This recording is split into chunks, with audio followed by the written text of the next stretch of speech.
All right. Are we started?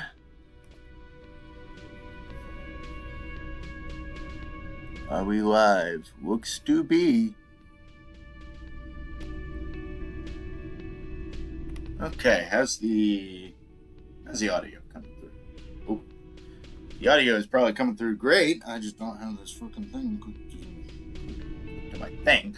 All right. Hello, folks. This is part 4 of Disco Elysium. Thank you for joining me today. Last time we were finishing up day 1, as it were. Kind of trying to figure out what we had to do, kind of figuring out stuff where we kind of needed to prioritize our time. So, body's still in the fucking tree, unfortunately. I still have not been able to get that thing down. It's probably going to be a bit before I can. This is my first time making it to day 2, so from here on out, everything is pretty much new to me. Like I said before, I know bits and pieces, but I don't know the entirety of this game. I only know little things that I've seen before, and it's been a while before I last refreshed my frame of reference for said things. What did we do last time? We talked with the old lady. We talked with the union. I think there was something that I wanted to pick Gart's brain about. Trying to think. Kim wanted to check out the Moral Intern and Everart last time I checked, so we might be, we're probably gonna make headway trying to get to them today. I don't plan on streaming over 3 or 4 hours because later on I'm supposed to be streaming with Ray. We're supposed to be continuing off with, I do believe it's Jake's campaign for Resi 6. Just to see how fucking ridiculous that shit show gets. But for an even more well-made shit show, let's continue along with this. Hey Gart, how's it going? How's the skua? Can I help you? About the bill for tonight. I can already say, hey, I don't think I'm gonna be able to pay you. As soon as I get 20, I'm gonna waltz my happy ass back here and give him the money. God, the song is so great. Just so sort of dreamlike and whimsical in a way. Can I not exit this way? Oh, I thought you could exit this way. Shit. There is one thing that I wanted to do. I wanted to take another shot at... Oh, it's raining now. I wanted to take another shot at possibly...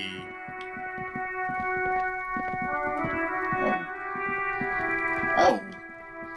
Can I... Where is that? Can I get up there?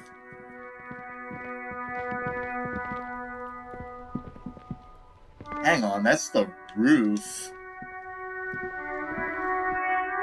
I don't think the time advances as you're walking around. Anybody who knows better, correct me if I'm wrong in either the comments on the YouTube channel or in the chat. Is there a way up there?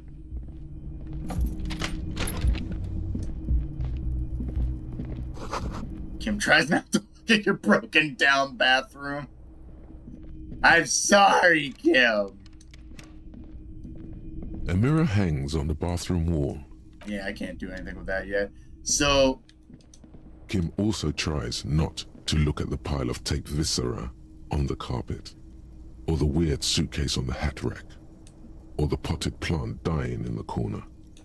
But it's all just too morbid to ignore. And you're looking at the destruction. He nods. Should I just nod? I'm just gonna apologize. I'm banking on sorry, cop, I guess. No problem, officer.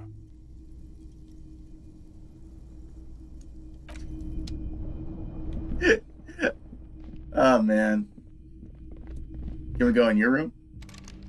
No. So there must be either a way up to the roof through that door or some way up to the rooftop. I can't get there from the balcony, I don't think. Yeah, I don't know of a way to get up there. But it's that one woman from the beginning.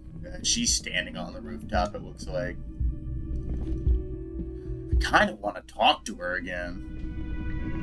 Because I didn't really get to talk to her when we first met.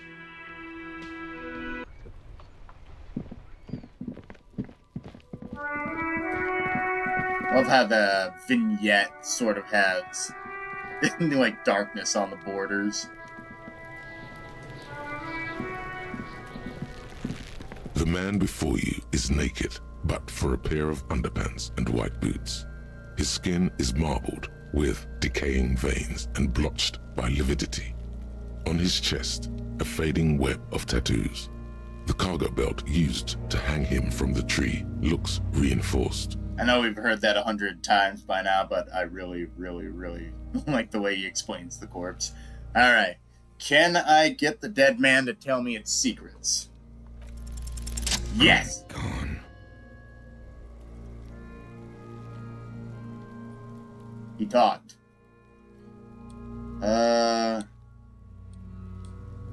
Hit you, you stink, and you're boring. Where have you gone?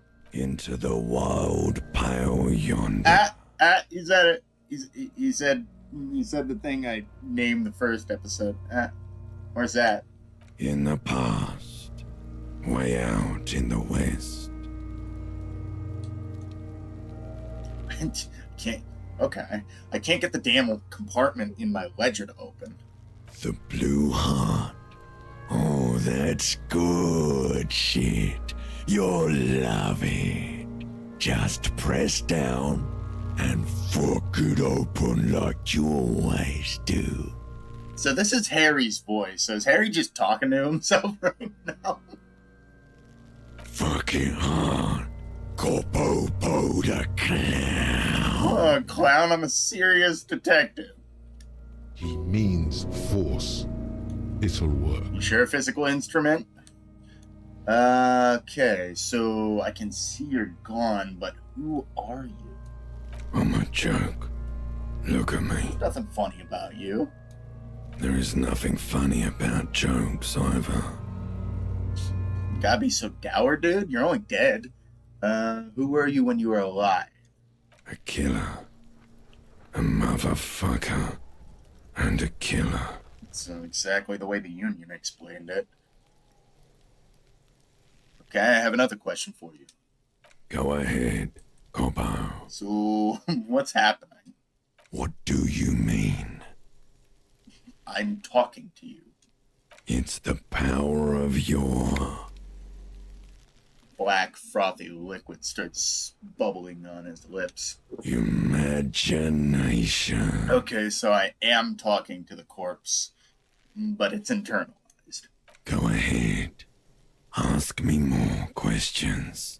You fucking love questions. I do, I love questions so much. Because you're a copperoonie. Look at all of them go. Do you want more questions? Give me a comical amount of questions. Coming right up. Oh, hell yeah, baby! Rooney. This is getting upbeat now. Is my name Rooney? Fuck no. You're no Rooney. I do strike myself as a Rooney. Rooney is obviously not who I am. Between you and me, your name is probably Harry. No, it can't be. Harry, I refuse. I feel like I've been getting a lot of Harry lately. You might be onto something there. Okay. Well, it's official. Between my dream and the corpse, I guess my name is Harry. How do I feel like I've forgotten something terrible? Because you have. Thanks, Captain Obvious. Fine. Who killed you? Love did me in, Brother Corpo. It was love all along. Beauty killed the Beast? You King Kong. Can you ask me a question? Sure, Lobo. I can ask you a question. Why are you doing this? What? Looking at my face, motionless. Looking into my eyes, standing here. Why are you investigating my murder? I don't have anything else to do. This case is all I have. Because he told me to, nod toward Kim. Maybe this will lead to something indescribable, unforeseen, and miraculous. I like number 3. The clown lips on the corpse appear to smile. The face rotates before you, slowly. Something is on its way. Something hidden. It's coming. A miracle from the northwest, and it's almost here. You can feel it in the air, on your hands. The cold spring air smoothing them over. Hey, what's to the northwest? Should I just shit on the... No, I'm not gonna shit on the corpse. Come back later, Corpo. Amuse yourself with my frank manners and my memento mori features. If possible, also, see me in your dreams.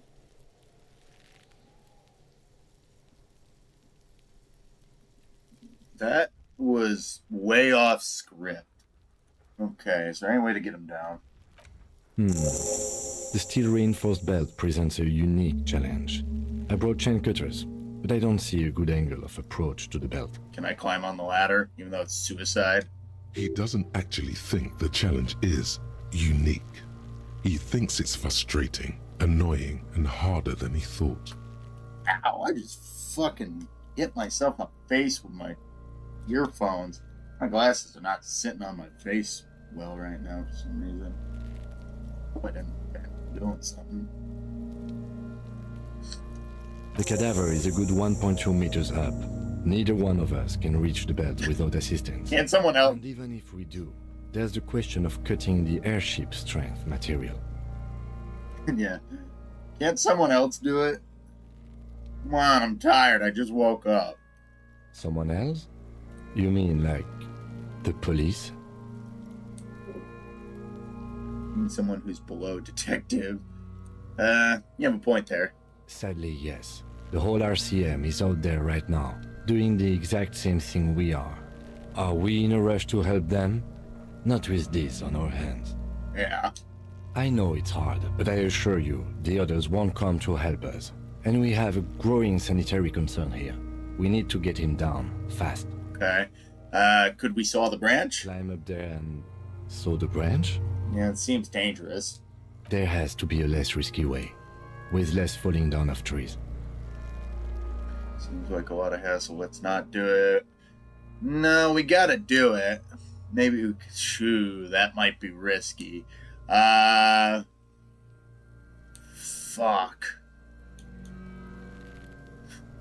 I mean... Asking for help from the harbor, though?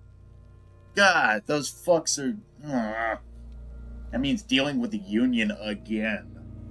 Let's see if we can shoot him down. Yeah! Bang bang time, pig! Shoot his head off! Can you stop, Gremlin? How? How you have a you have a gun, right? Where the buckle ties the rope to the branch, that's a good spot to aim. The buckle holds belt together. Oh no, shoot up there maybe, point towards the branch.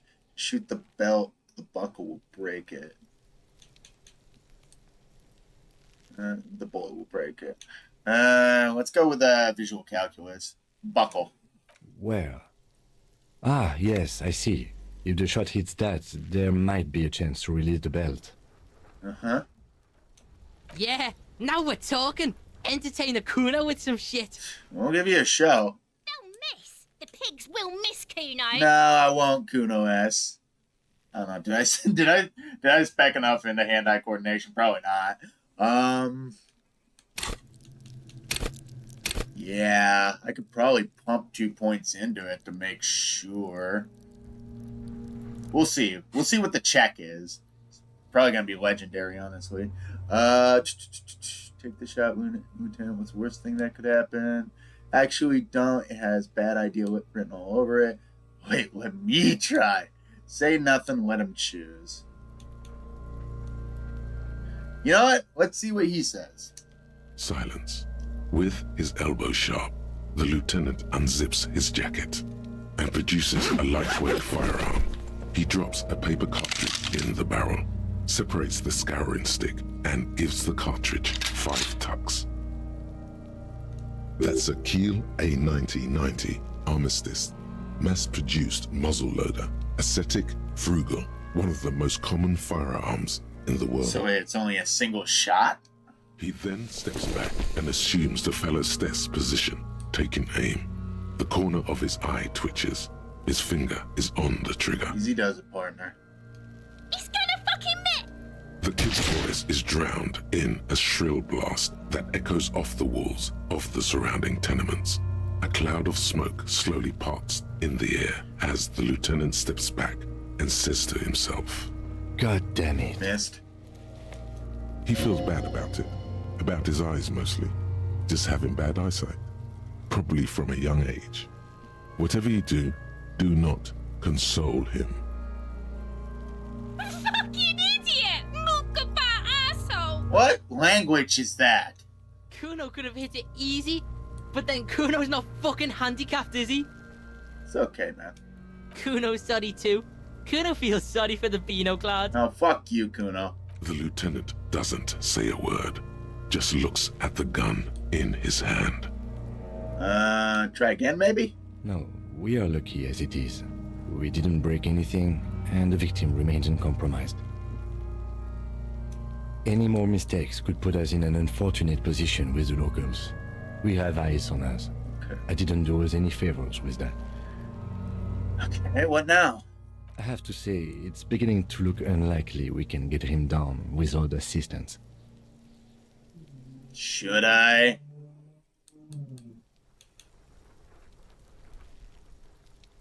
Can I have the gun? I should try. It's bad as it is. Us shooting firearms like punks.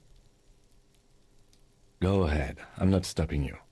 Just don't lose it. No, don't worry. I'm not going to lose this one. I only have one gun! Shut up. This is the sorriest pair of pigs Kuno's ever seen. I liked you better in my last playthrough when I punched you in the fucking face. Yeah, take it, you fucking banana boyka! Take it and shoot yourself in the mouth! Jesus.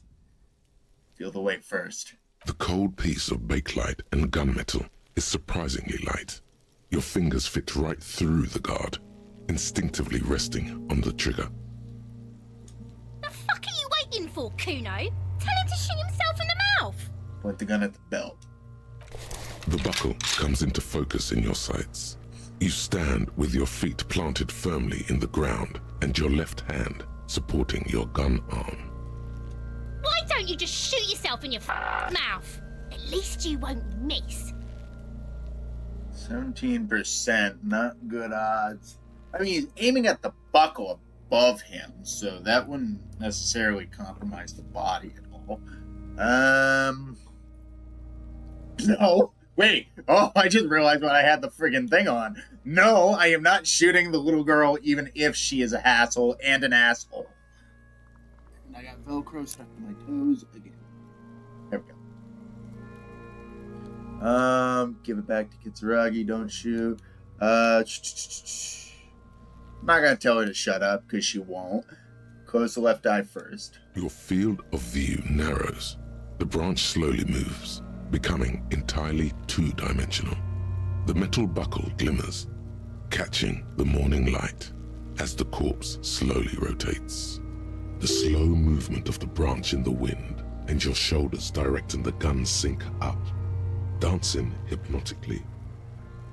Look, he's crying! You gonna cry now, fucking faggoty? It's 28. I do have 3 skill points. It is hand-eye coordination. Fuck it. Let's pump it. Okay. Nobody move. Nobody breathe. I either miss this and go on with my life, or I hit my mark and we examine this fucking body. Alright, let's give it a shot. Hell yeah! Oh, fuck yeah! Oh, yeah! Explodes into tiny pieces, coming loose with a whir. Oh, yeah!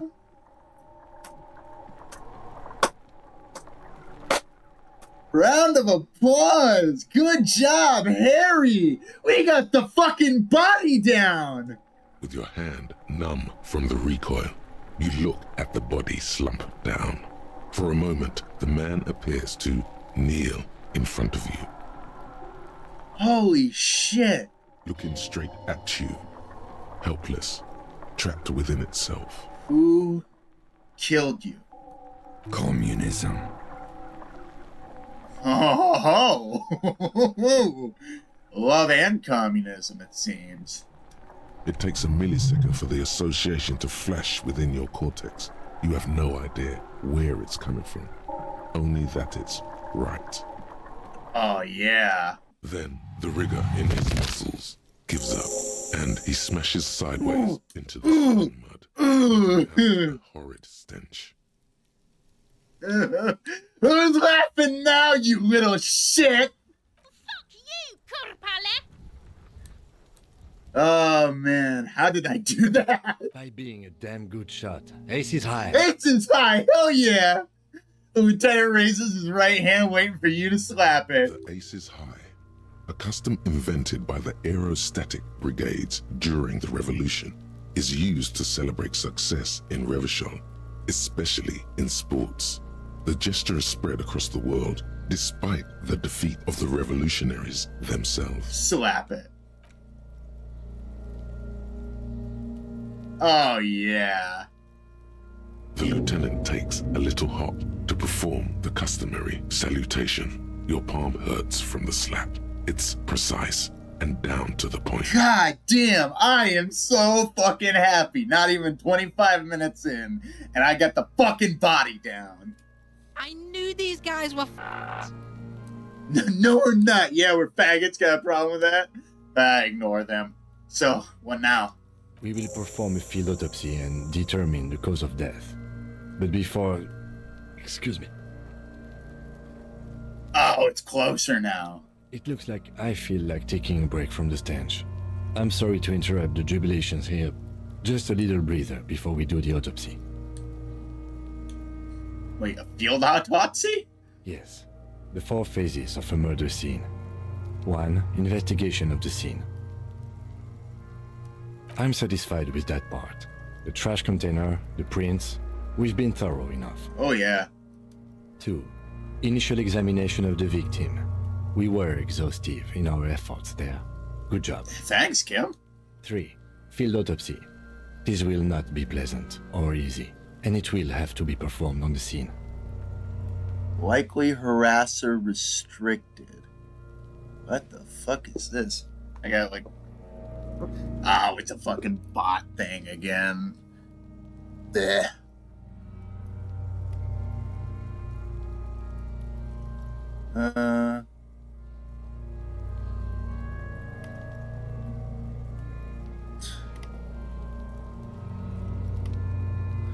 And how do you delete this? Not publish chat. Well, fine. Because it's just a bot guy. No bot guys, just real people. Come on.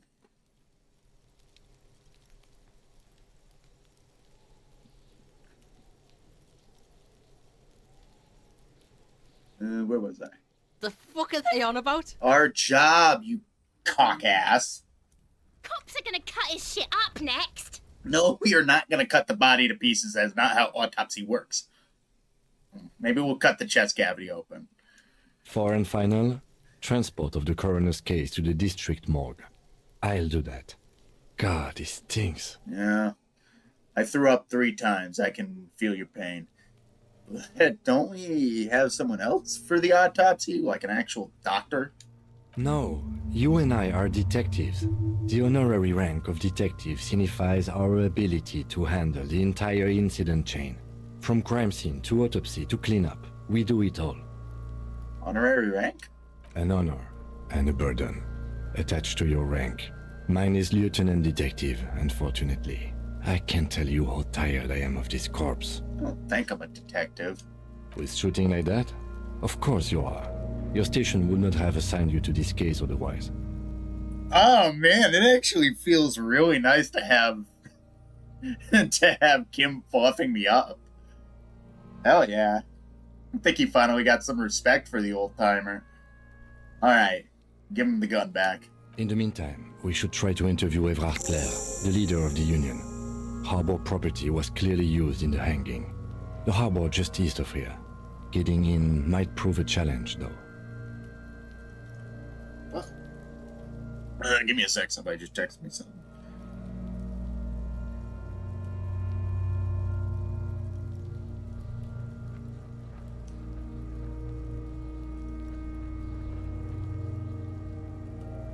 Of course.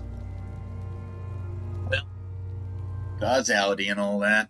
Actions have consequences. Oh well. Not long for that thing anyway. Alright, back to it. Or we could ask around for the representative of the logistics company. My initial information says the Wild Pines have sent some sort of strike negotiator to wrangle control back from Evrard. Okay, so we got Wild Pines representative or the Union boss. I'd rather speak with the Wild Pines representative first than the Union boss. If I could help it. Is this the famous list of initial interviews? Harry. Yes. And those were the interviewees. Let's go. Hell yeah. Okay, so now that we got this fucker down, I'm actually gonna clean a few of these up. Confirm. How many do I actually have? I got 1, 2, 3, 4, 5, 6, 7, 8, 9. And then I got like 10 in total. Let's try to limit it down to 5. No, let's make it 6.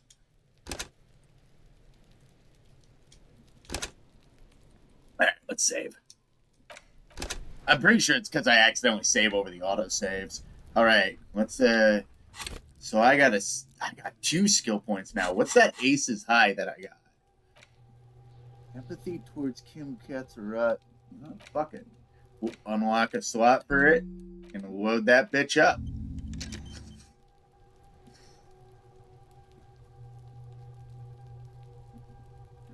Alright. And both of these are probably good for some reason once I get them fully initialized in my head. But I don't know. The drawback of -2 logic and all red checks failing is a bit precarious. I don't like that. Maybe later. But in the meantime... The rotting man lies on his side with his eyes looking straight through you. The belt is still around his neck. His body is supine and open to intrusion by autopsy. Hell yeah. Tell me your secrets, dead man. The lieutenant adjusts his glasses and takes a deep breath.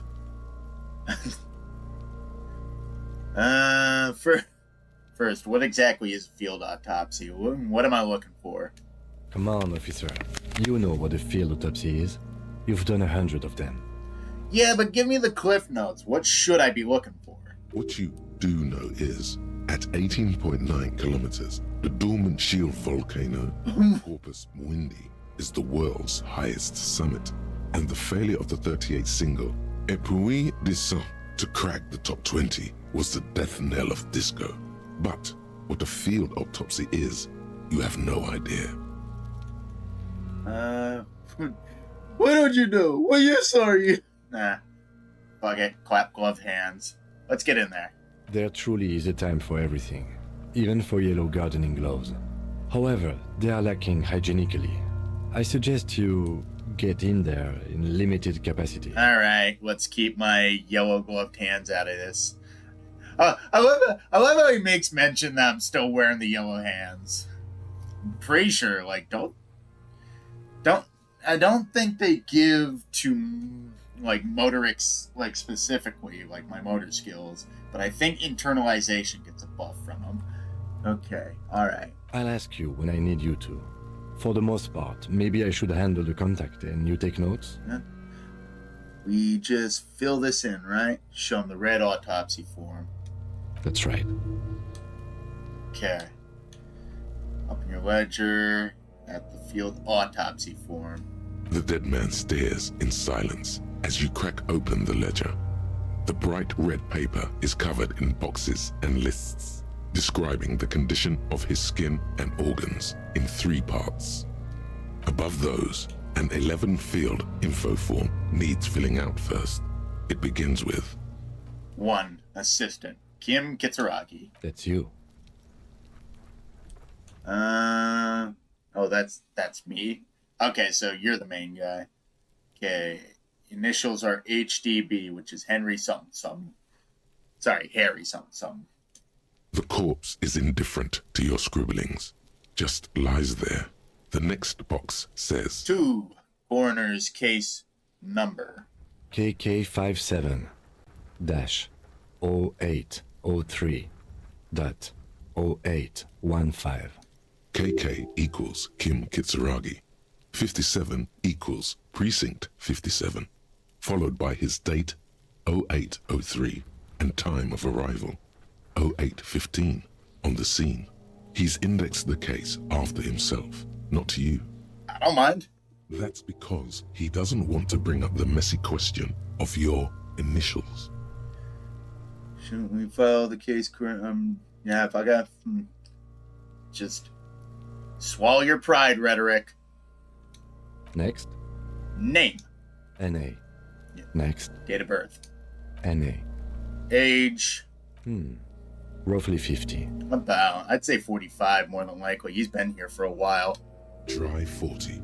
The damage is so extensive, it's better to err on the young side. I'll go 42. He nods. Race. Mondial. Fair to olive-skinned, from the Isola of Mundi. This is as vague as it gets. You might as well say whitish. Vaguely Caucasian. Maybe with a hint of whatever Native American Cherokee goes for in this world. The pudgy mess of curdled meat looks neither mondial nor anything other. Okay, sex. I already know what's coming. Fucky! That is not what I expected. Get back behind the fucking fence, dickhead. Male. Pigs can have sex! Gunnar, shut up. Fucky, male, pigs. Male! Nor does he look male, with his pregnant belly and indistinguishable face. Stop it. I thought I was gonna get a diatribe from somebody saying that's sexist, assuming he's male. Fuck off. Date of death. About 8 days ago now. We're still going with March 4th. 51. Oh, it's the date and the month are backwards. That's weird. That almost threw me off. I thought Harry was about to write April 3rd of 51. What else? 9. Body identified by is non-applicable. 10. Case number is the same as the coroner's case. Yep. KK 57 0503 0815 listens, motionless, with the cargo belt still around his neck. Only one box remains. Evidence of treatment. None. At least not after the initial examination. What exactly is treatment anyway?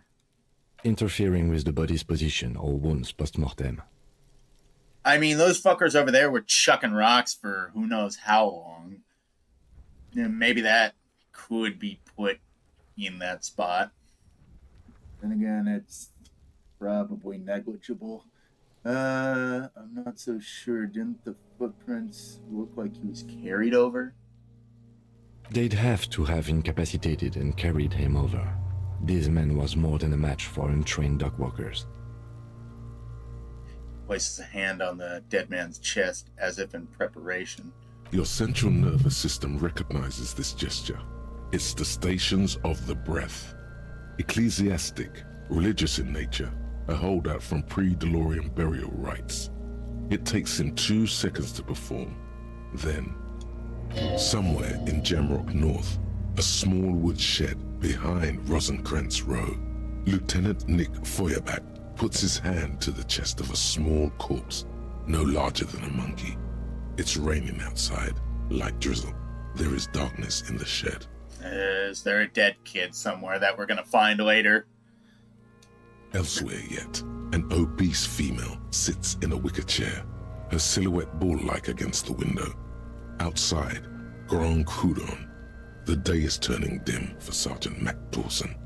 Hand extended, he approaches, to make sure she is dead more than anything else. Oh shit, Mac found 2 dead bodies. The building is tall, 7 stories wind-wrapped in solitude. Most of the apartments are unoccupied. This was a suicide. The other, an accident.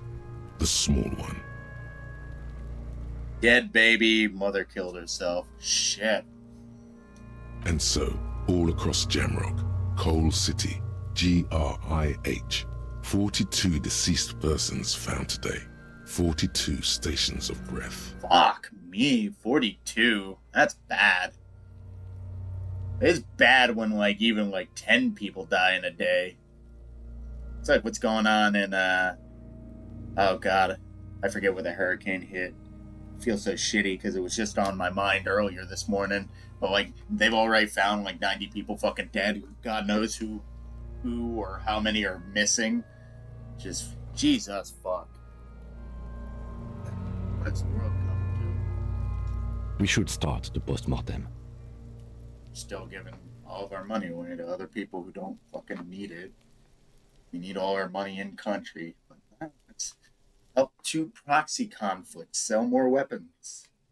Congratulations. You live in a country that is made to grind you into fucking paste or turn you into a killing machine to go fight a war that doesn't even matter. But enough about politics.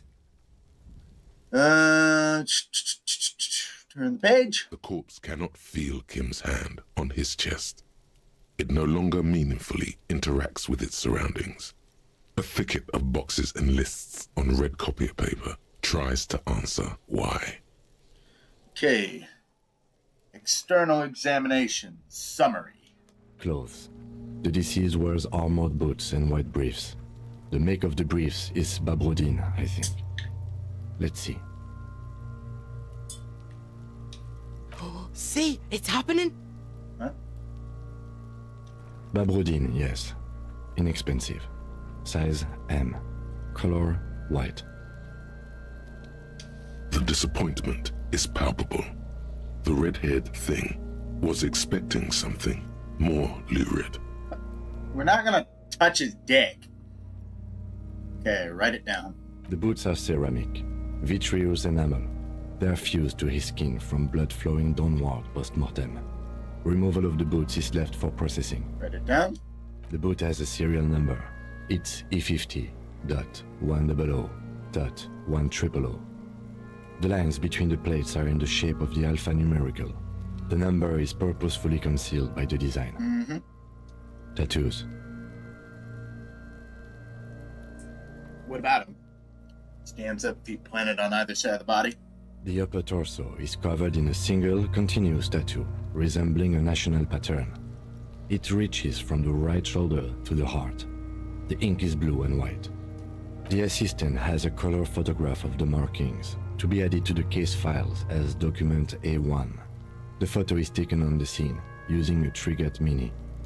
The deceased has a belt for airlifting cargo around his neck, tied with a hangman's knot. Color yellow. Length 3 meters. There is a buckle on the other end. Well nourished, athletically built. measuring 1.8 meters, generally consistent with age 42. Preservation is good. Ambient temperature below freezing. Body hair is light brown. Distribution is consistent with age. The deceased had male pattern baldness. Hair is combed back, short. touch the corpse's hair before moving on. Why?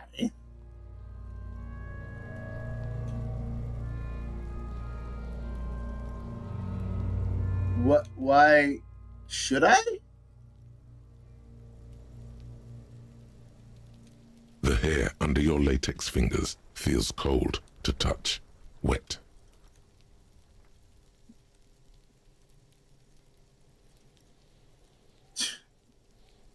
Okay. Let's write that down. Lividity is consistent with hanging. The head is congested. Contusions are present on the head, chest, and thighs, consistent with stones thrown post-mortem. Low velocity. You throw like a girl, Kuno. Fucking low velocity? You think Kuno doesn't know what you're talking about? Velocity was fucking mad. Your arms are like cigarettes. I'll smoke your ass, bitch. Talking shit about Kuno's velocity. Sucks. Fuck you. In addition, there are bite marks on the face, scalp, and chest, consistent with predation. Not writing down high velocity to spare Kuno's feelings. Ligature mark. The lieutenant produces a small folding knife. With the other hand pulling on the belt, he starts cutting into the polyester. The stench is horrid. After a while, it's obvious the material cannot be cut. Industrial strength, probably reinforced. Like we already know. The steel wiring. There's too much of it. We need to remove the belt so we can get to the ligature mark. I got the bolt cutters. You got just the right tool for that. The chain cutters.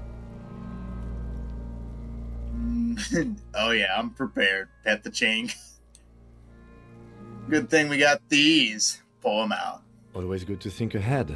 Now, we need to cut the belt to see the ligature mark below. Carefully, with as much precision as you can. I will... I got hand-eye coordination now. See, my pig is gonna fuck his head off. I am not going to fuck his head off. We're only trying to chop the fucking belt. No, he ain't. Your pig's a boring fuck. Look for a good spot to cut. The belt is equally tight around the whole circumference of his neck, swelling over the edges like white bread rising from the east. And just be clear, I'm not your pig, Kuno. You are? You're Kuno's pig? Damn it! Oh, I actually dropped it down because... Oh. Let's try and bolster it. It's as good as it's gonna get. After the operation, you sink the cutters into the knot tying the belt together. You squeeze the rubber handles together, sweat forming on your brow. I should not have done that last one. That could have been messy. Shit, now I got physical and hand-eye coordination up to 4. Shit. This is looking like a weird build. Press down. Snap. The knot is slashed. Another cut and the belt falls apart like a flower bouquet, revealing the dead man's neck and the dark red ligature mark around it. Fucked up bouquet. What are they, black roses? The rope rises to a point, leaving a gap in the ligature mark. The suspension point is in the back of the neck. Lieutenant has kneeled closer, running his finger along the dark red groove until there's a gap. As it ought to. This is where its grip on the curdled meat is gentlest, pulling up. Hemorrhaging is observed on the skin, above and below the ligature mark. The mark is well pronounced, consistent with a drop from 1 or 1.5 meters. Yep. Chest is intact, normal contour. Abdomen is protuberant. Pelvis intact. Genitalia... He pulls down the man's underpants. No! Let's get up and see! Yeah, you sickos. Get a peek of his fucking member. I fucking knew it! It's just a dead guy's dick. This is clearly what they've been waiting for, ever since the autopsy began. The lieutenant is trying to make it as boring as possible.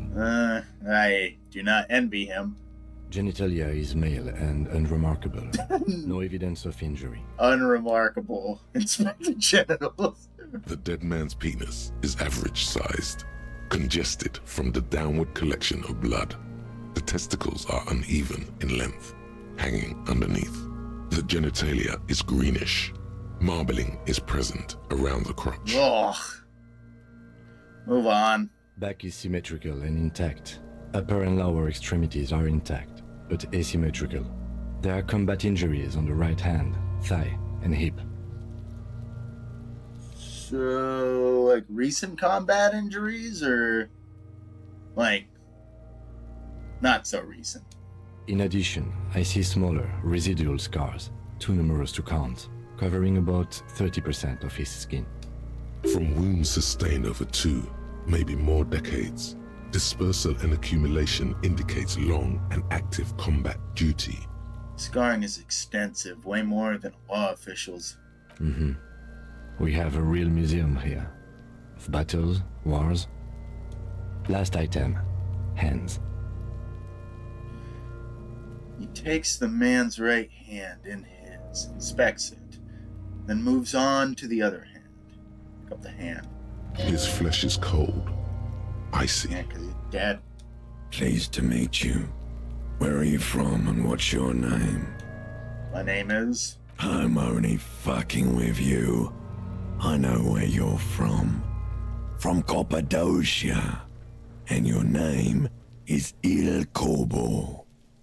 What can I do you for, Il Corbo de Cappadocia? Nothing. I got nothing. Nothing does. This was pleasurable. I sincerely thank you for touching my hand.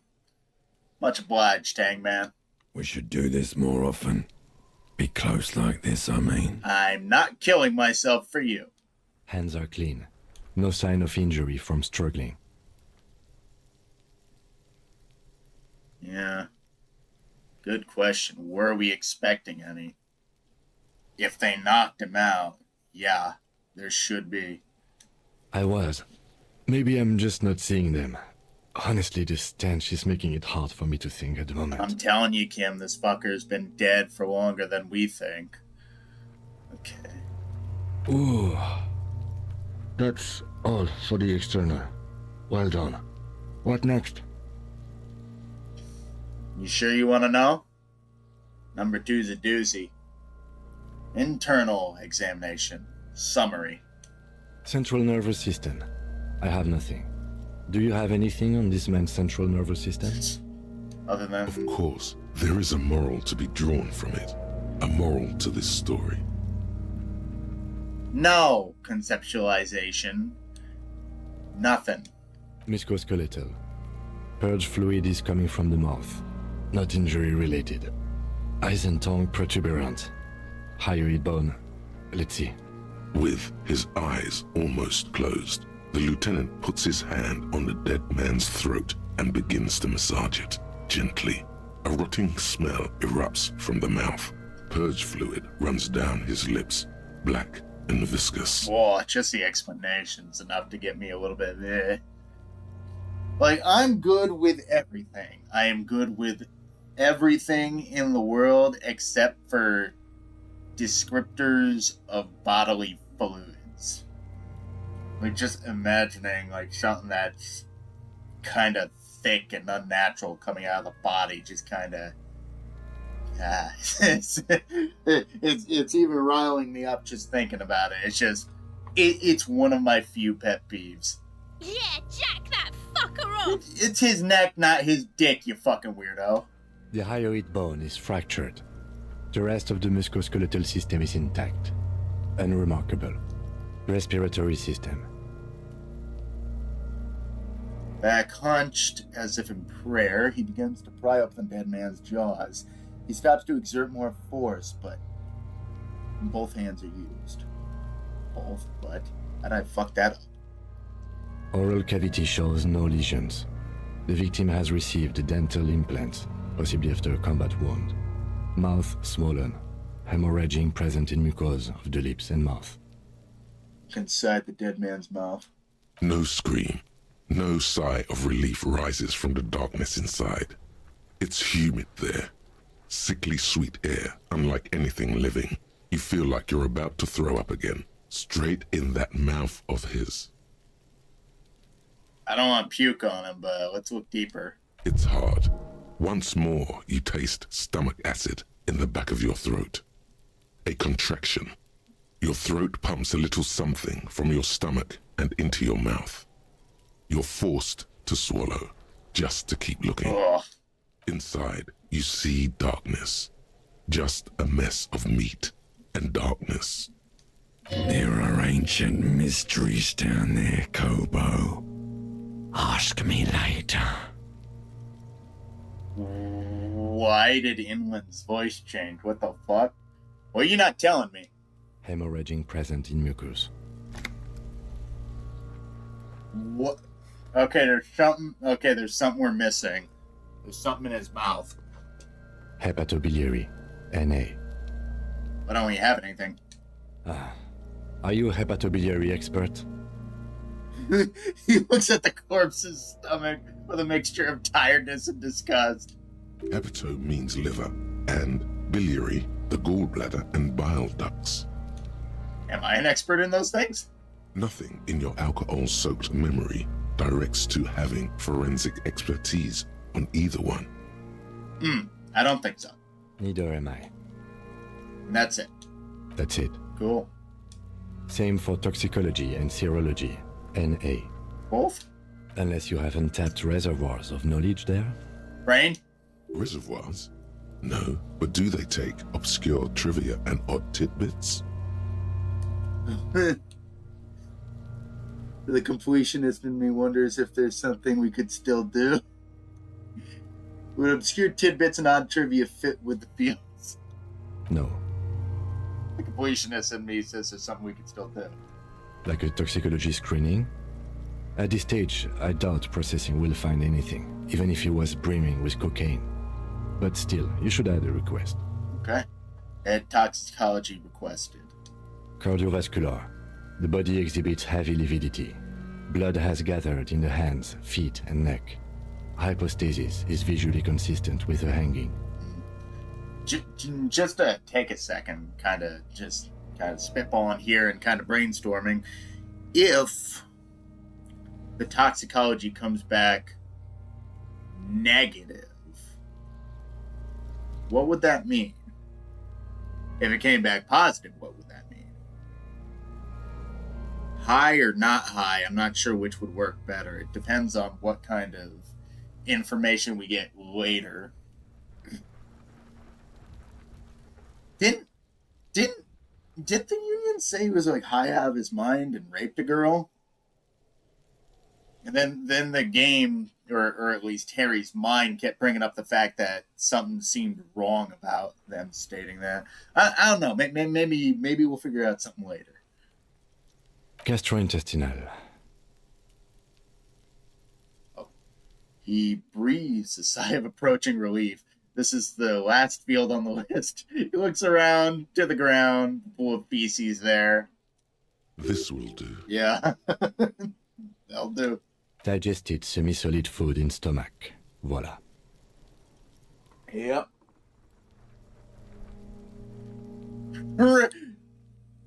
Omit the voila, keep the voila. Keep the voila. What's next on the list?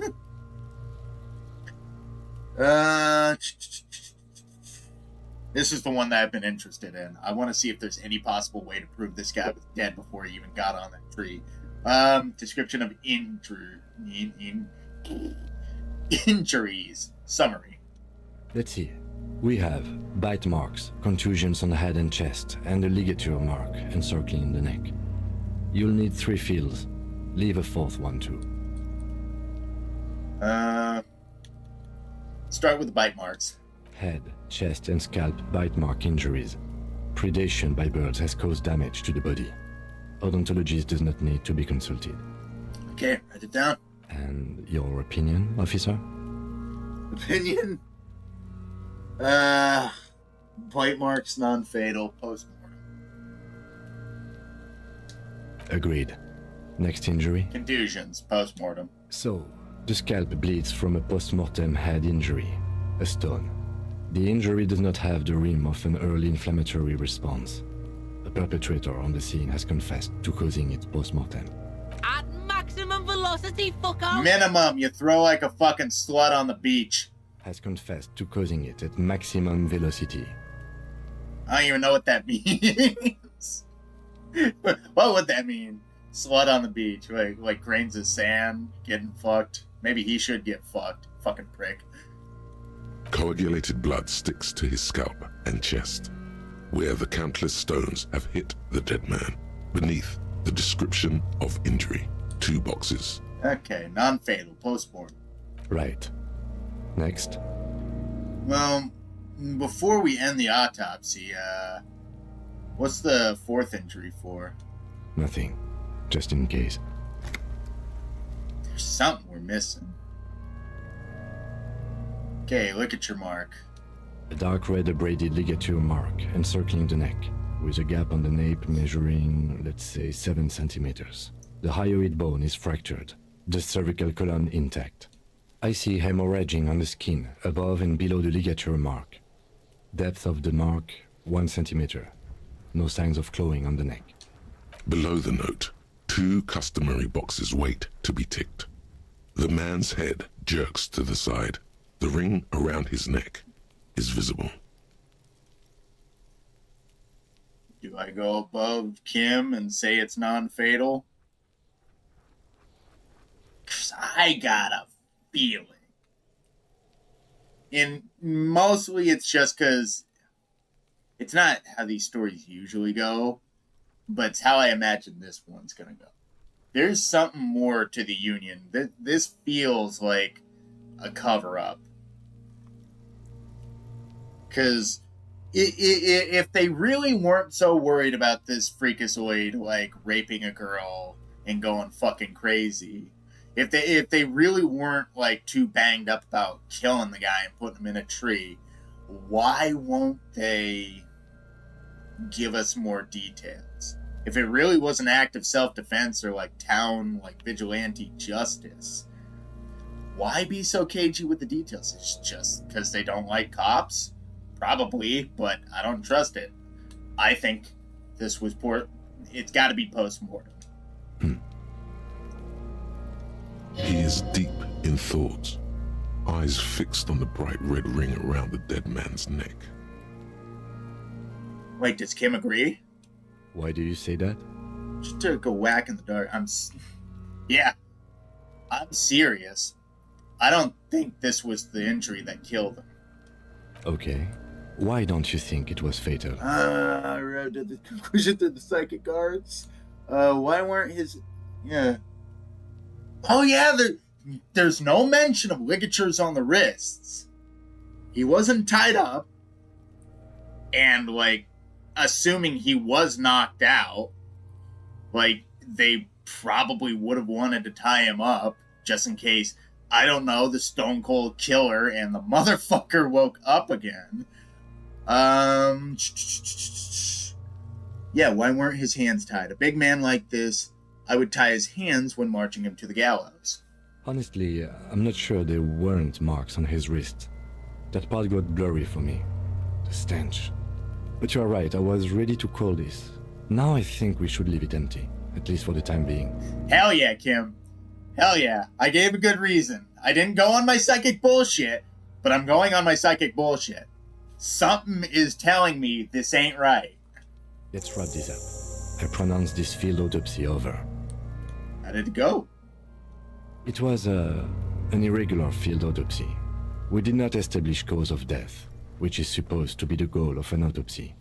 But, personally, I do not see this as a parameter for success. We also requested a toxicological screening. That was thorough. The results should arrive in a couple of weeks, if we are lucky. Well, I fucking will not hold my breath. couple of weeks? Damn. Yeah, I was hoping to get something kind of concrete before the day was out. Speaking of which, we should probably go back to the car after this and check on that serial number. What else is there? We were thorough with the list of injuries, too. We described them all in detail. What is there to say? Given the circumstances, it was a professional field autopsy. Well, now, I need a copy of that autopsy form. Then I will drive him to Faubourg. rip out a copy and give it to Kim. For processing. He looks at the dead man one more time. Excuse me. Then, at the slip of the red paper... At the slip of the red paper in his hand, then at the corpse again. He's thinking, did I miss something? There's something in his mouth, Kim. We gotta check. I'm sure we didn't get everything. There's always something. Thank you, visual calculus. Stop wasting time. You're smart.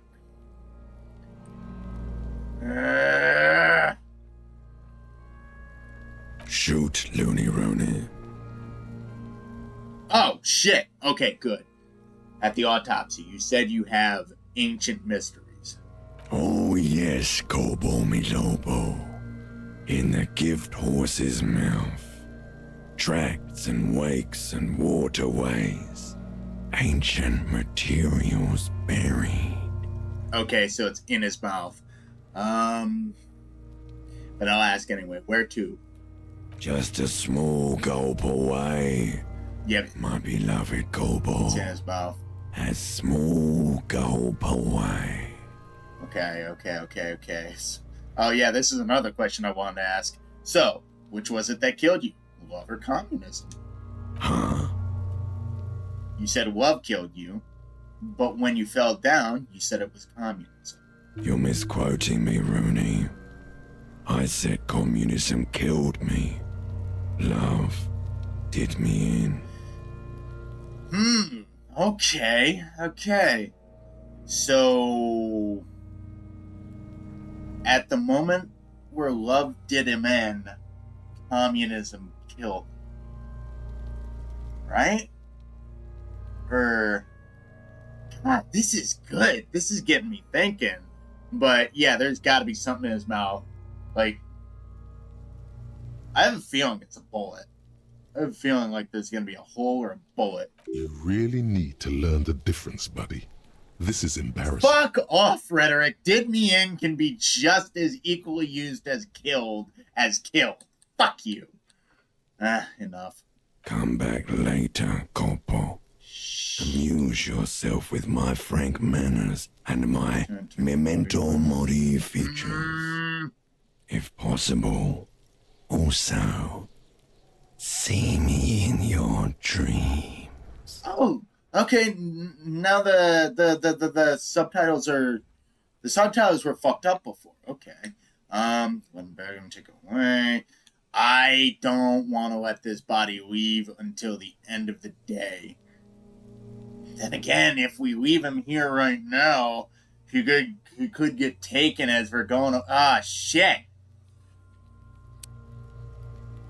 What do we do? That was weird. For some reason on my...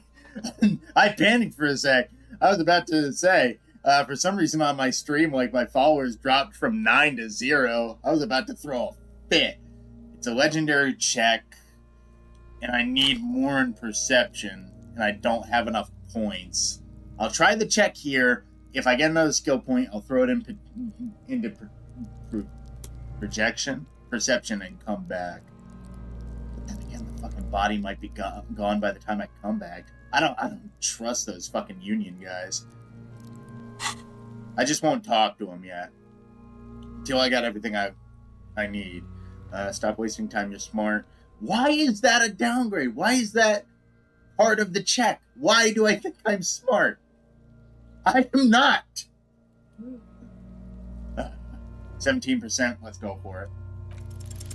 You Fuck! run your hands over the victim's cold Look at body, pants his again. limbs, his torso with its swollen organs. Maybe you should be more thorough. His fingernails, like Kim did. His fingernails have turned dark. They're chipped and quite long. There is dirt under them. That's all. Nothing. It's in his mouth. Do you think we missed something? Yes. Can't shake the feeling that there are more secrets concealed in the flesh before you. I've got a gut feeling there's more to this corpse.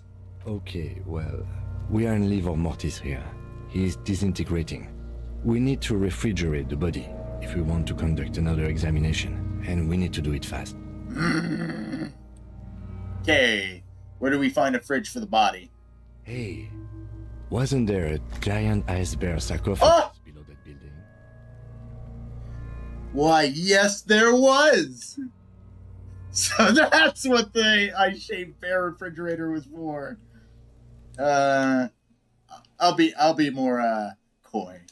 Now, detective, I've rarely been disappointed by the size of a giant ice bear fridge, but I think we should still take a look at it first. Make sure it's big enough before we carry him over. Oh yeah, let's go. Let's move. With every hour, whatever we are looking for in the deceased will become harder to find. Yeah. Let's get moving. Let's keep moving. Boogie, Kim, boogie. And you know what? I'm gonna save right here. Even though it's pretty much past the point of no return for me to, like, send the body away. Cheap viewers on... Come on, guys, with the fucking bots. Like, dude. I am not looking for fake people to watch my shit. I'm looking for real people. Snarling son. Anybody who got that guy popping up. Where was I? Okay, so, is this the cabinet? Both cables are unplugged from the breaker box. Plug in the giant red cable. Somewhere in the dark, a giant electrical mammal stirs to life. Oh yeah, okay.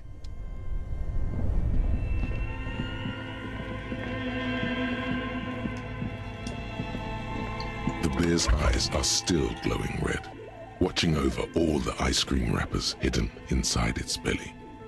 So, what you think of this fridge, Kim? It's big enough for 2 corpses. It's certainly an eccentric choice, but it is capacious and cold enough, too. Okay, we'll come back. But the optics on this are awful, he thinks. We need to be as silent as we can. I like your style, Kim.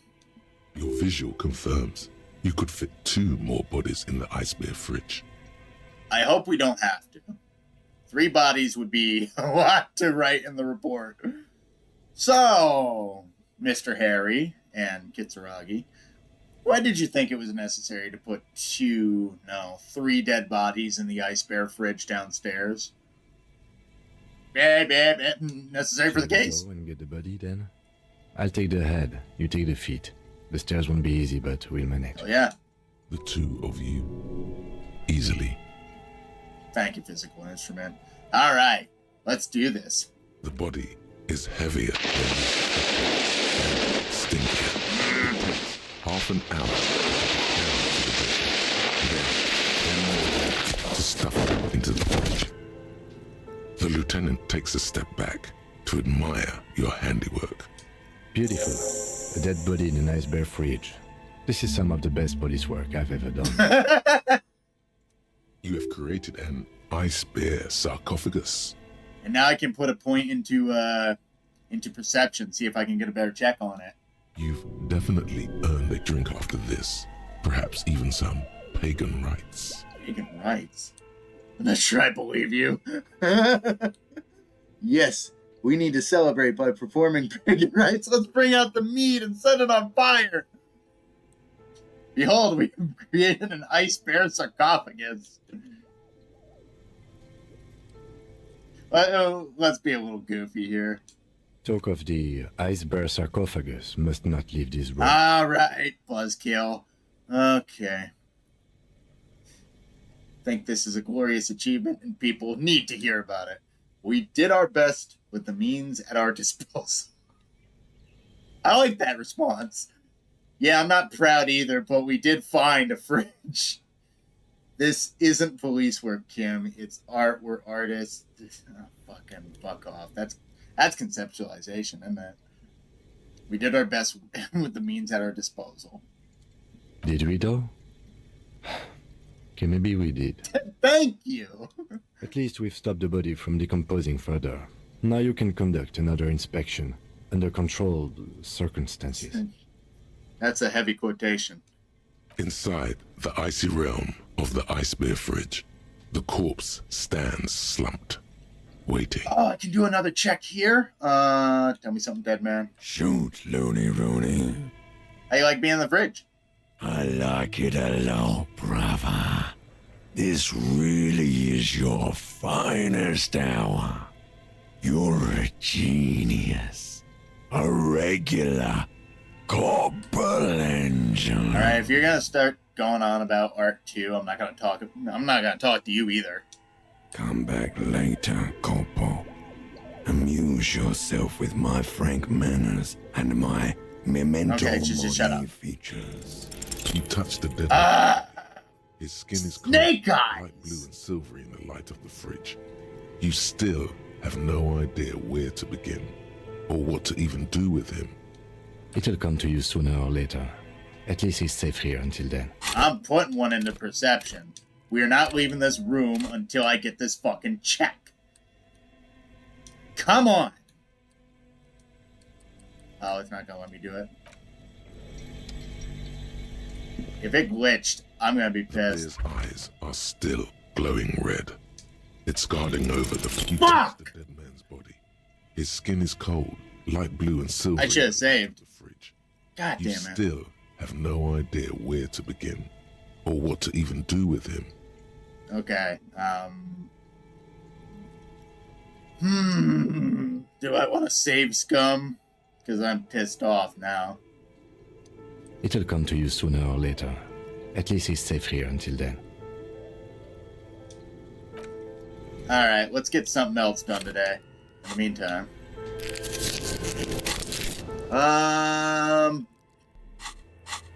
Jeez. Interview Wild Pines. Prove my authority. I'm gonna go back and check that number. God, it's so fucking annoying. Just, like, make sure I never unplug that guy. Now we got a hiding place for him, too, so that's pretty good as well. Nice, nice, nice, nice, nice, nice. Okay, let's go check out the motor carriage. I can't believe that gardener turned out to be a piece of You see a shit. set of steering levers, a radio microphone.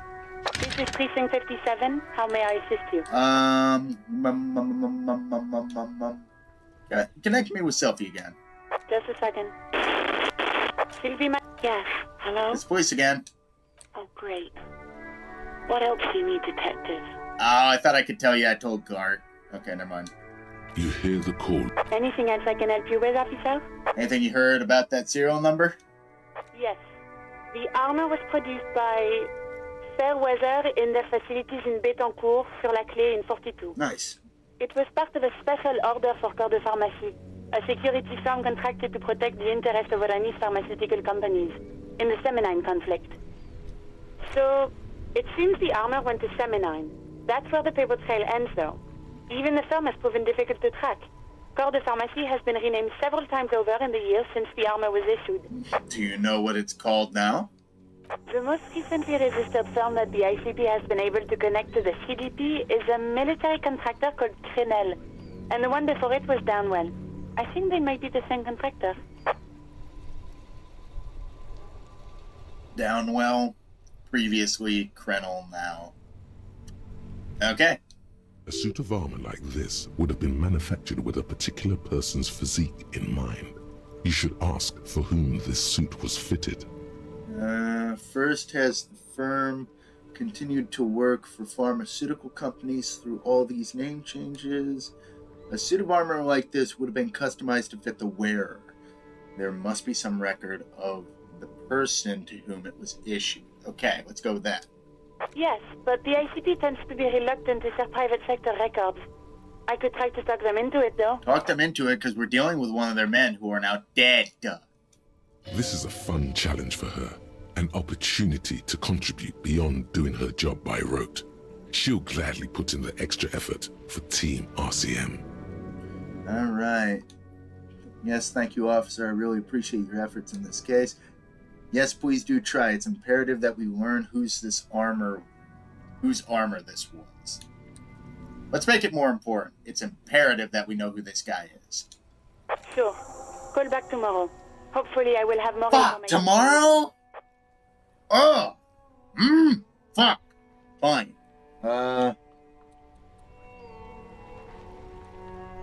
Yeah, so now what? Pissing competition. Ask the Jolly Mask about the armor. Well, interview Union boss. I wanna actually try to talk to the Wild Pines rep first. Damage Ledger! Okay, I forgot about that too. Let's do that first. 57th, over and out. In the cabin, you see a set of stairs. Okay. Let's pop this ledger open. Got 2 in physical instrument now, so if it needs that, I should be able to pop it open regardless. There you are, honey buns.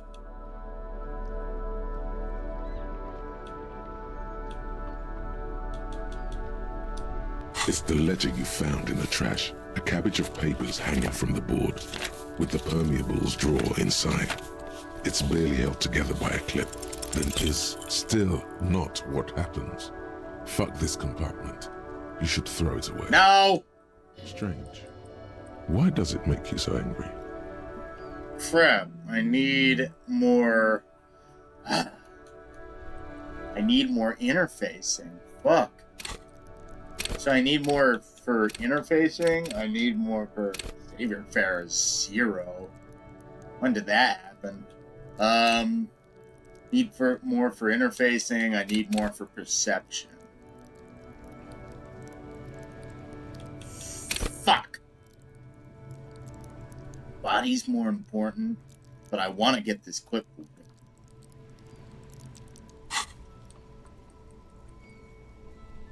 Okay. Let's try something else. Where would the Wild Pines rep be? Where is she? Just to represent logistics, Elysium Harbor. Ask her about the murder. She should be around here somewhere. That helps a lot. Didn't they say they were set up at the docks? Maybe? Or maybe I'm remembering that wrong. Where would it be? The fishermen's shacks or up north? Oop. I was trying to zoom in. Is there no way to zoom in on this? I'm at the Martinez waterfront. Okay.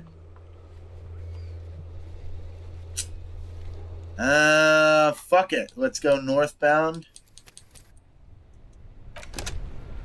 Hope that's the way to it. All whilst looking for bottles along the way. Oh, who are you?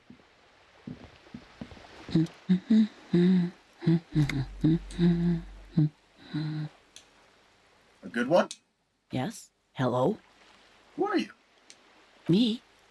No one. I'm just a working class woman. Oh, good to know. She doesn't really want to be disturbed that much. Apologies. If she's such a working class woman, why isn't she working? Have a good day. This was a tremendously useful interlude. I didn't interlude much, Kim. Fuck off.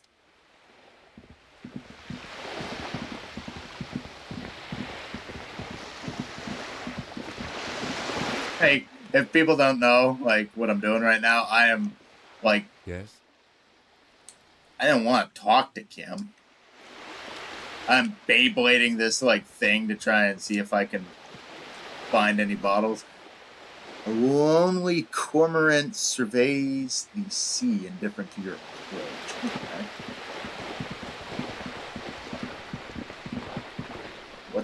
Oh?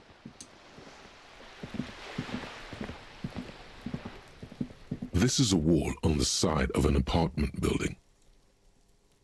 Conceptualization is at 6, and even then it's still low. Wow. Okay. Let's, I guess we can give it a shot. You have no clue. It's just a wall. So many walls all over Martinez. Weather-worn, cracked, their paint peeling. I guess this is interesting in some way. What the heck? Oh.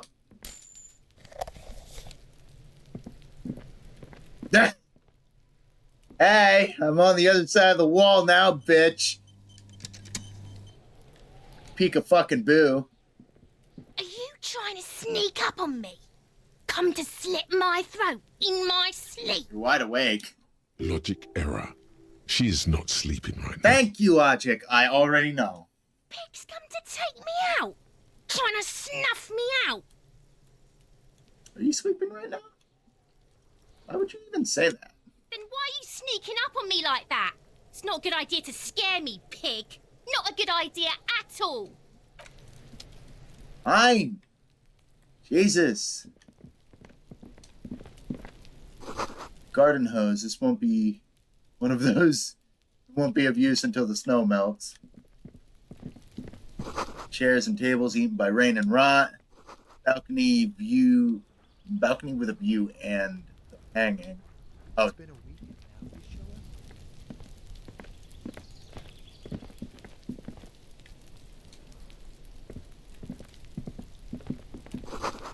I'm just splattering a bullet holes. God damn. Take off. Orange bum hat.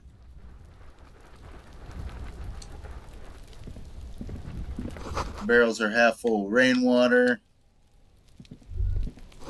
Just closed door, but you look at it suspiciously. That smoker up there could be a witness. Talk to him. Like, what?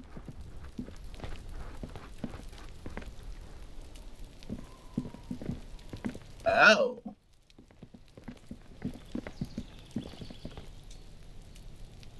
You see a young man on a balcony nursing a cigarette. His eyes have been following you for a while. Not looking for any trouble, officer. He says in a quiet voice, despite the cold, his shirt hangs unbuttoned on his frame. It's the voice of someone who has something to hide, my liege. You're dramatic, drama. Hiding something? Speak up, this is the police. No trouble from me, I just want to know what's going on here. Too late, young man, trouble's found you! What's going on here? I don't want to be seen talking to the gendarmerie, if that's okay. I just want to finish my cigarette. Gendarmerie? Don't let him go. This could be your witness. The balcony has a great view of the whole thing. Actually, the gendarmerie really needs to talk to you. Is it really that important? Like a nervous cat, he keeps stealing looks at the neighboring windows. All right, but make it quick.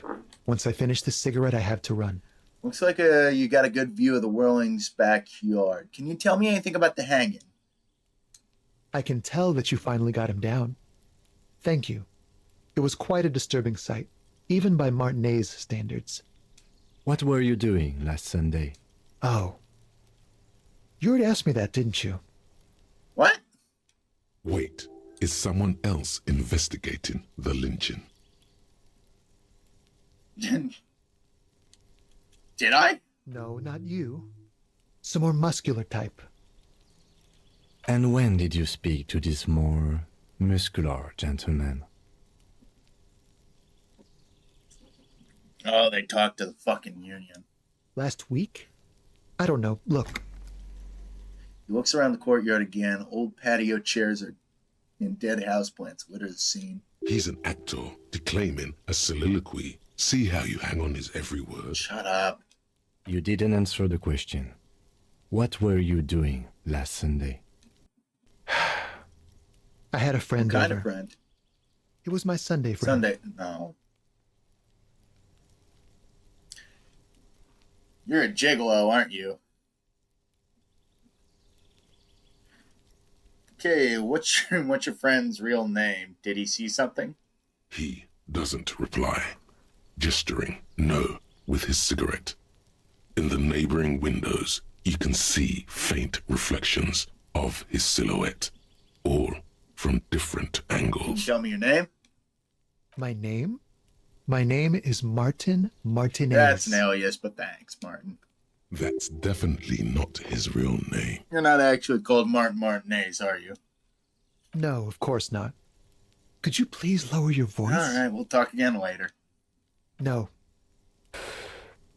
We won't. Shit. He takes one last drag of his cigarette before stubbing it on the balcony. Now, if you'll excuse me, I really need to get going. Please, suggestion. Come on. It's a good check for you. It's not that low. Come on. Time to bring out your secret charm. Tears and begging. Show him your emotional side. Throw yourself before his very feet like a dog. Wait, my morale healed, though. I failed the check?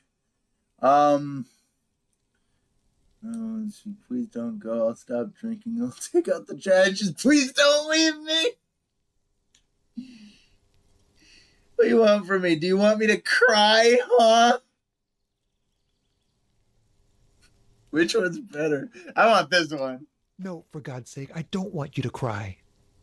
He takes a quick step back and looks around, clearly disturbed. Listen, I really have to go. Good luck with the investigation.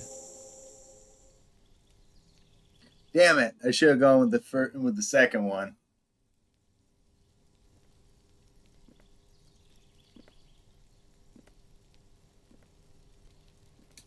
He's gone. We should run after him, see where he went. No point in running. Tenements like these often have multiple exits. If he doesn't want to talk to us, then he'll know how to hide himself. Fuck. Probably didn't have anything important to say anyway. He could be a witness. Him or his Sunday friend. Either way, we need to look into that muscular type who's asking about our case. Shit. There has to be a way of getting inside the building. Once we found a way in, we can ask around for his apartment. Great, let's do that.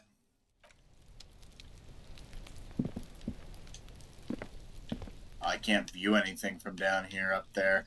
Shit.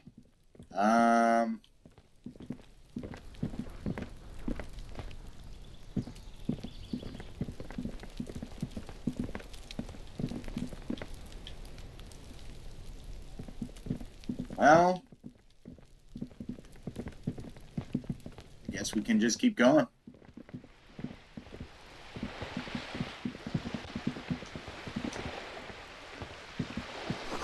Rue de Saint-Ghislain, roundabout north. Capeside Apartments. Hey, up here, piggo.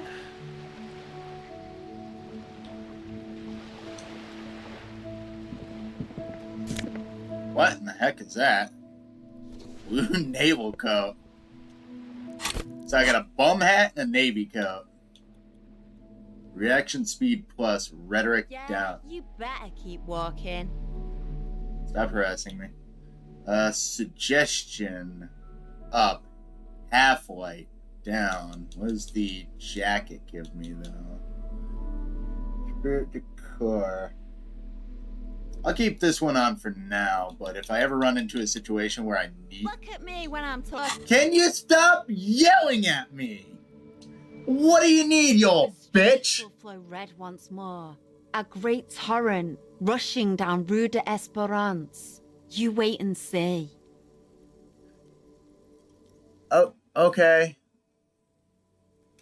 The streets will not flow red with anything. Who are you? I'm Cindy the fucking Skull. What else do you want to know? Date of birth, blood type, the last time I was tested for Hep C. No worries, we know you have it. We just want to know your name, little lady. No need to get defensive. Don't use that tone with me. I am the law. Let's start with your blood type and go from there.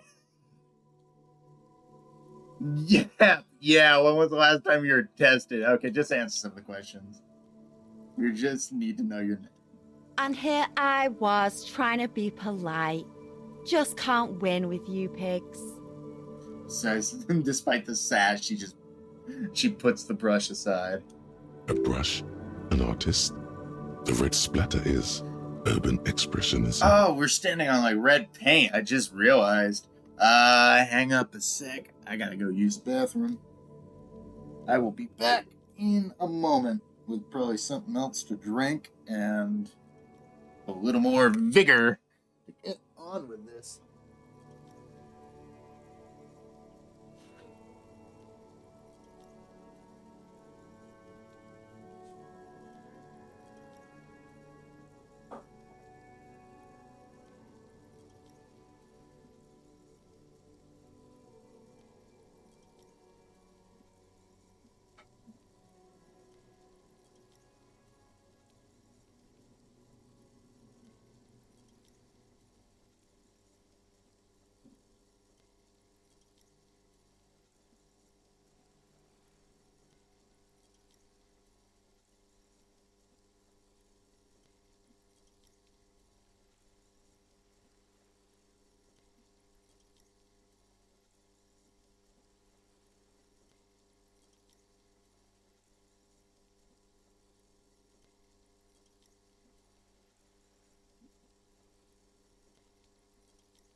Water. Shit. That's fucking goddamn it. Can you fuckers just be real? It's nice the other day when I actually had somebody legit interacting. These guys are just basically bot sellers. I'm talking about you, verbal vaccine. Nice name.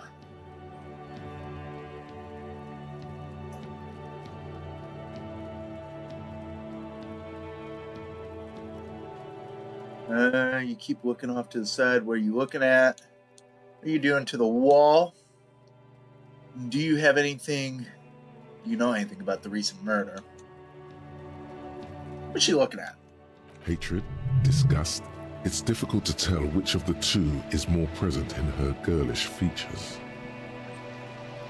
Skip that. She nods disdainfully towards the woman performing maintenance on the boat dock next to the pier. The woman on the boat does not notice her staring. That is on her. Someone's got to keep an eye on her. Ozon is an archipelago 2 days' travel away from Rivershore. Its moneyed residents, used to posh restaurants and upscale boutiques, rarely have reason to visit Martinez. Who is she? Probably the Wild Pines rep. Oh, that's her? You should talk to her. She's a professional negotiator, though. I have the feeling she will be very cooperative while telling us nothing. Wow. Glass half full, Kim. Come on. You should take the lead. Ask her unexpected questions, you know? Do your thing. Don't be afraid to get a bit wacky. Throwing her off is our best bet. Kim, I've been as straight as I possibly can. Good idea, piggies. Run along now. Fuck her shit up good. Impound that boat while you're at it. I'd like to watch her swim back to Ozon. Jesus. What are you doing on the wall anyway? Can't you tell?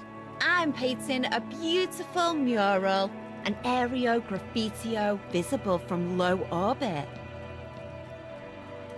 I haven't really started it yet. I'm waiting for the right words. So you don't know what to write. Have you ever tried your hand at graffitio?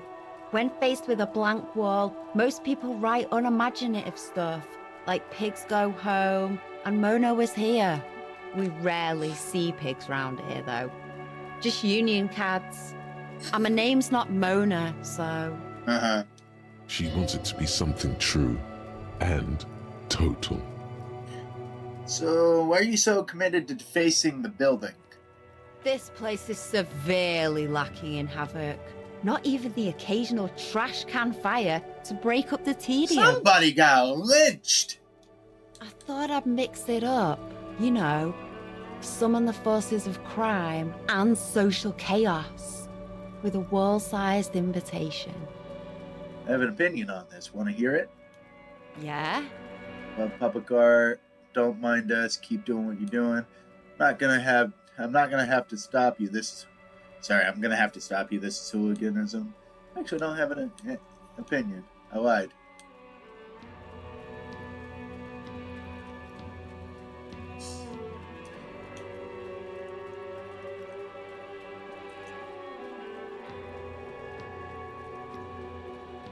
Ah!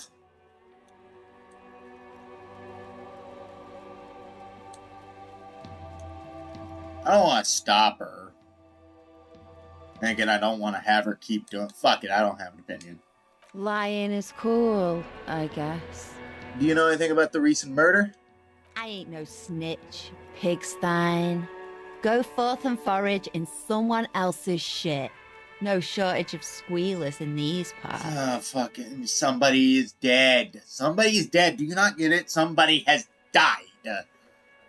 Somebody has died, and violence is about to break out, and you will not help me. The fucking union won't help me. Everybody's looking at me like I'm a fucking crazy person, because I probably am. Actually, there is a shortage of people who talk to us in a normal, calm, informative manner. Thank you, Kim. We weren't put on this earth to make your life pleasant, fucko. Yeah, but we were put on this earth to make sure you don't get a fucking bullet in your head for being retards. Fuck you. Christ. Fucking just fuck off. Go enjoy your Hep C. Watch your back, ungulate. You've got eyes on you. I am very well aware of the target on my back. I hope that you're aware of the one that's on yours.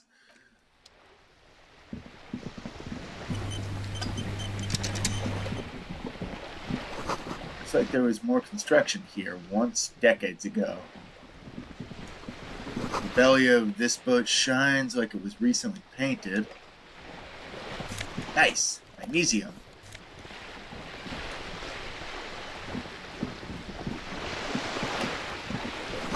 Docking reserved for residents of Rue des Sangues Lane 33A. Your room in the Whirlings isn't much bigger than this sloop.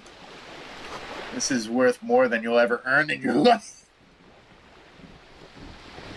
How sad is that? It's the same size as the freaking hotel room, but it's worth more.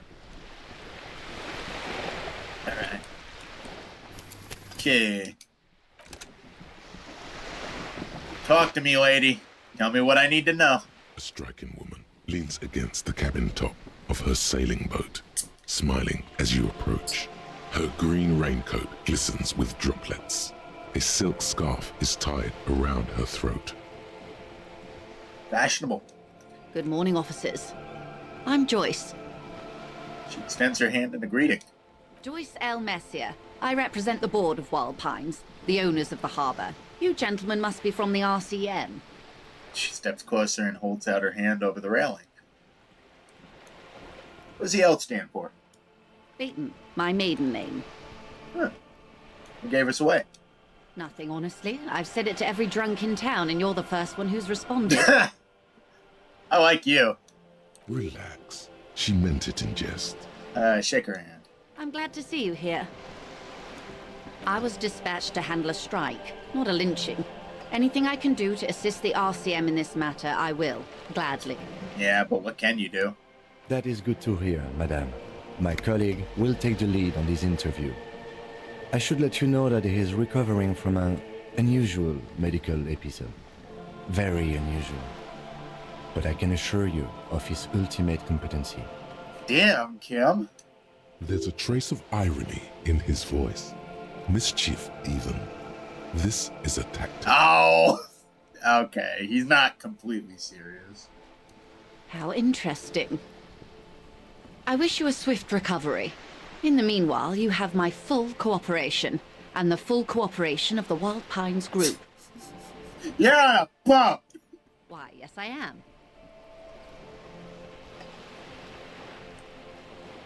Does she have a name? The boat? No. It is called Cor de Leyte 19, because that's the type of sloop it is. What kind of boat is it? It's a pleasure craft. A 19-pacer. It also happens to be rated for Category 1 racing. Though these days I mainly use it for business. Nice. How you like it? My sloop? I like it a lot. It's the eel's hips, baby. Oh, I think I'm really gonna like her. I'm enjoying this part of the interview. It has so little to do with the murder we investigate. Oh, Kim, I know you're being sarcastic, you fucking dick. I really do, the lieutenant thinks. Is she thrown off yet? He's looking at the woman, assessing her. Not a lot of people on boats, are there? Of course there are. We're on an archipelago. How else are you supposed to get around? We're on an archipelago? Yes, we are. We are on Le Caillou. Technically, the neighboring Ozone and Fas a la Mer island groups are archipelagos, while La Caillou, by contrast, is a single fertile landmass, the fourth largest island in the world. It is not an archipelago. I thought Le Caillou was one big island. Okay, if you want to get technical. The point is, we're all on islands here, and sail is still the most expedient way to get from one island to another, especially when you're in a hurry to resolve a strike. I haven't seen anybody else sail a boat while around here. I haven't seen anyone else drive a souped-up Capri Kenema motor carriage either. Kim, I think she's talking about you. Actually, that motor carriage has been specially issued to serve as a patrol and pursuit vehicle. It's for crossing long distances in the greater Ravachol industrial harbor. It's not a toy. Love your car, don't you, Kim? Neither is this. A toy, I mean. It's a machine for crossing long distances in the Bay of Revachol, between the city and the islands. Mm-hmm. You need to make this lady admit she's only riding around on this boat because she's rich. Why? Why what? Stop thinking. Take her down. It'll come off like I'm envious, and I'm not. Why am I even thinking about this? I have police work to do. Actually, yes, I need to nail her for this. Yeah, it'll come off like I'm envious, and I'm not. You're not? Okay then. Just keep on admiring the boat then. Unburdened by envy. You have a license for the boat? Officer, I assure you, I'm a highly qualified pleasure craft operator. The crowns of her teeth are porcelain, white as the boat's hull as she smiles. Her nonchalance might be related to something called the Wayfarer Act, a law that says she doesn't need a license. Sly Fox, you're not aggressive enough to harass her further on this. Yet I passed the perception and the encyclopedia test. It's probably because I stiffed rhetoric. Good. Think I have a handle on the bolt thing. Okay. Yeah, just tell me about your job. Tell me about Wild Pines. What you do. What we do? I'm afraid I don't speak for Wild Pines as a whole. It's a giant undertaking. Good, so you're individualist, unlike the Union. Tell me what you do. There was a touch of discomfort there. She wants to merely represent. Oh, my fucking controller died. Damn it. No! What? Why did it die? Oh, because it's dead. Okay, give me a sec. Hang on, hang up, hang on a second. Hold your horses. Hold the boat.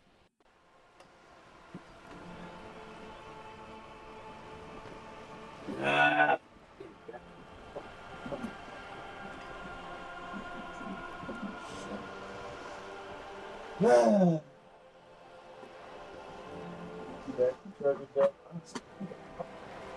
Use the charge itself. I remember putting a set of these in one day on my Xbox One controller for whatever reason. Just using it properly. Power the controller like it wouldn't turn on. Which I guess is the sort of deal with rechargeable batteries. Eventually they're not going to be rechargeable. Oh, excuse me. Okay. Excuse me. Ay, ay, ay. Keep hiccuping. Oh. 1, 2, 3. 1, 2, 3. 1, 2, 3. Go. So, what do they do? The Pines' core competency is logistics. Container shipping, freight, that sort of thing. See those airships there, linking? Those are the shipping side of things. Okay. And that is the terminal. Another subdivision deals with energy, oil and gas exploration, offshore platforms.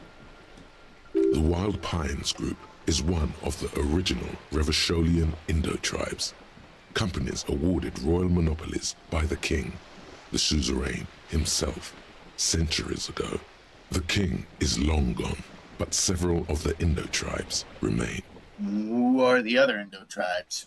Saint-Baptiste, Elysium, an unknown entity known as Brightest Star. Okay. You're in good company, it seems. Why, thank you. Okay. How much? What? Okay, fine. How much money does Wild Pines have? I'm not at liberty to discuss the company balance sheet, but I can tell you that last year, the company booked more than 20 billion real in revenue. Wow. 20 billion is a large number, but the conglomerate employs 72,000 people. They all need to be paid. Then there are capital improvements, interest payments. Okay, a wave hits the sloop. She grasps the mainstay for balance. A conglomerate the size of the Wild Pines is like a shark. If it stops moving, it will die. Then what becomes of those 72,000 families? It's a tremendous responsibility. I imagine. Where does Wild Pines get all these billions? They started as an exploration and cargo fleet conducting trade between the Samaran and Insulindian Isolas 250 years ago, when Pine ships explored the South Seminese and charted Lomantang on behalf of the suzerain.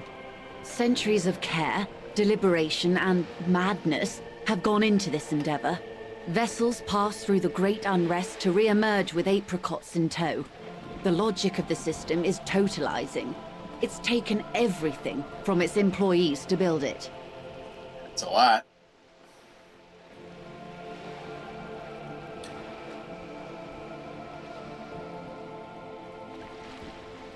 Probably have to start out with a royal monopoly. What does a huge system want with a place like this? You mean aside from being the terminal's legal owners? Who are responsible for moving 8% of the world's cargo? 8% of all cargo in the world? It's quite an endeavor indeed. There are no minor cogs in the system. Each terminal must be accounted for, lest the entire system break. Every hiccup in such a system means thousands lose their jobs, the world over. I'm here to assure that doesn't happen. With your help, hopefully, says her warm tone. What can you tell me about the strike? Everything. Right up to, but not including, trade secrets. What if I want to hear about the trade secrets? First, you'd have to repeal the Emergencies Act of Trade in Elements. That gives me the right to silence. It's quite the octopus. An octopus? I will slay it. How do I repeal it then? I don't want to disturb an octopus, let it be. Well, instead of being wacky about it, ask her how. Why? By throwing off half a century of foreign domination under the Coalition. Unfortunately for you, the Coalition also leases you the right to police West Revachol. You'd be shooting yourself in the foot, in other words. Fine, let's leave it alone. But I am derailing us. You wanted to know about the strike. Uh-huh. What's your role? Precisely. I believe the official title is Senior Labor Negotiator. In practice, I'm a grocery clerk. I relay the union's demands to Wild Pines and return with Wild Pines' counteroffer. And how are the talks going? Not well. They're not. That's the problem. The union stopped all negotiations a week ago, after that awful lynching took place. So... negotiations were going. The guy gets killed, and then everything shuts down?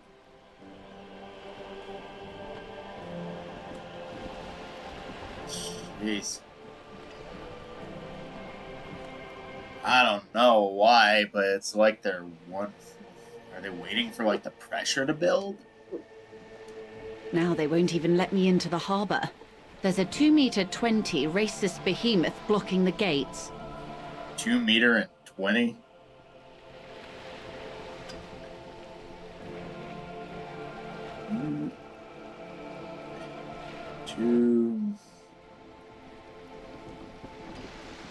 It's 2.2 meters to feet. Woo! Shit!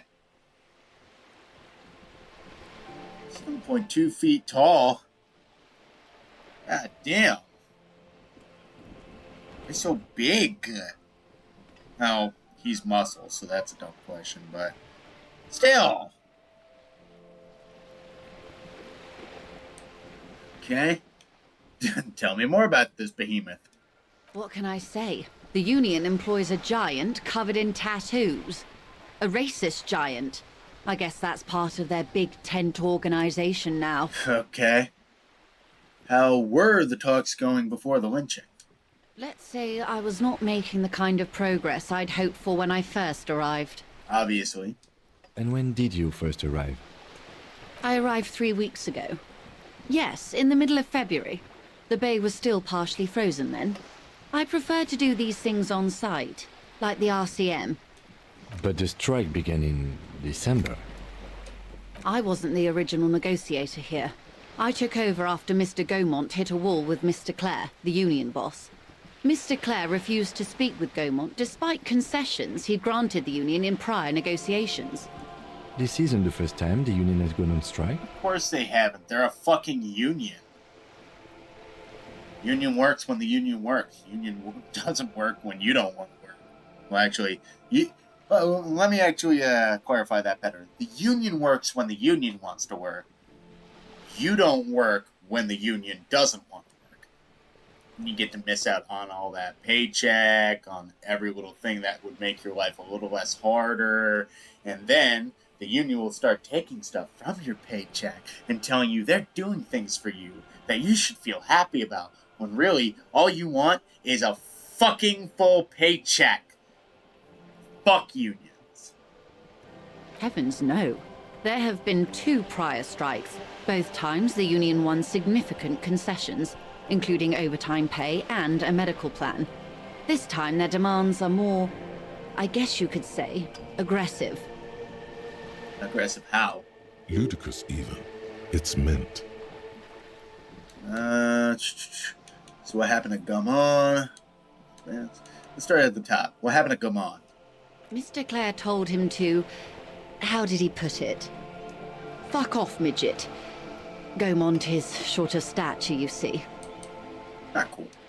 Keep in mind, this is a negotiator Mr. Clare has worked with before, and who was more than fair with him and the union. So he gave him whatever he wanted and rolled over it like a dog. What are their demands? There are leaflets everywhere, and banners. What did they say again? Oh, yes. They have leaflets, so they have propaganda. Every worker, a member of the board. What? Do you know what a board of directors is? No, every worker cannot be a member of the board. That's not possible. If a board of directors had to do, like, every little, like, capitulation for the workers, like, that they wanted to do, and every little idea that the workers had to come to the board of directors, and they were just in on the board meetings, that turned into a mess really, really quick. Most of the workers probably don't know what that means. I don't know what to think about that. Over-aggressive commie posturing. I might go with that one. Seems like they have no idea about business. That one's good too. Forget it. I want to ask something else about the strike.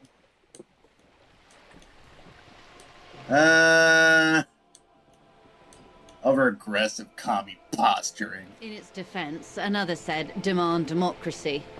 Pretty tame stuff compared to every worker a member of the board. They have democracy. They were negotiating until your fucking head blew them off. What's that even mean?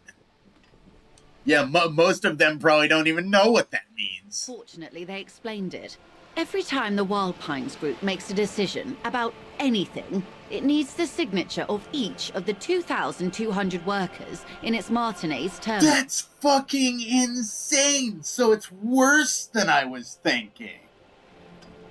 Holy fuck! Imagine, if you will, if you were working a job, whether it be retail, whether it be in the food industry, whether you're a mechanic, whether you work with computer chips, or fuck's sakes, like something like as simple as I don't fucking know rainwater collecting. Imagine if you had a group of like 40 guys, and like one guy was basically telling where the best like places to set up the rain collectors were, and like basically all those people like below him had to basically find these spots and put them up, and like every single time a decision was made, whether that one guy went to like 3 people or like 4 people or what, or had like his underlings like right under him, you would have to go through like deciding like between 40 different people whether the first guy's like decision was even worth going after. When it should be like, basically, you do the job, you see if it fucks up. If it fucks up, it proves that the guy above you is incompetent, and then he gets replaced. Unless he is at the top of the ladder, which then you see what happens with all business in America. It just turns into shit. Just so you understand, this is but one of 22 terminals owned by Wild Pines. Essentially, not only are they kings of the company, they are also kings of the 72,000 employees of Wild Pines Group. Holy shit. Oh my god. So you not only have the 2,200 workers over, like, on Martinez, you also have to contend with, like, the 72,000 employees of wild pines around the world. Jesus fucking Christ. Like, I'm assuming that the 72,000 that are all around the world aren't really in on the Martinez instinct, but it would mean that the Martinez people are more equal than all the other employees of Wild Pines. Holy shit. King is dead, long live the workers. That's pretty funny, I have to admit. They're having a blast. But how can they afford it? After 4 months, my assumption was they would prefer a more practical solution. Yeah, so why aren't they... Well, it's because they lynched the guy. Whoever is in charge, and I assume that's Everard, he's waiting for something to blow off. Maybe. I don't know. What are you gonna do? I'm not sure. Naturally, I assume that was just their opening position. A hard-nosed tactic with a side of mockery. But there's been no follow-up, just the same nonsensical slogan repeated over and over again. Ad nauseum. And now, people are getting lynched, I hear. Behind the whirling in rags. A disastrous situation if there ever was one. You only heard about it, you didn't see it, you could have popped down to the whirling in rags and seen it. Excuse me, from whom did you hear about this lynching? I first heard it from the bowyer at the gates. The one whose very name advertises his aversion to work. I think he said it was, "Call me mañana." Mañana? This checks out. So I met him.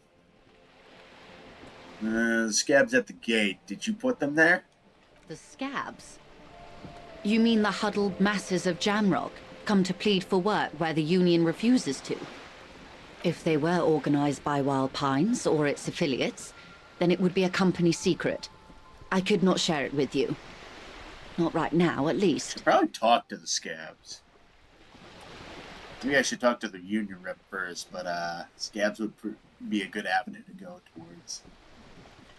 See what's going on at the front gates. Just to get a little more information. It's implied she's open to discussing this matter with you at a later occasion. Okay.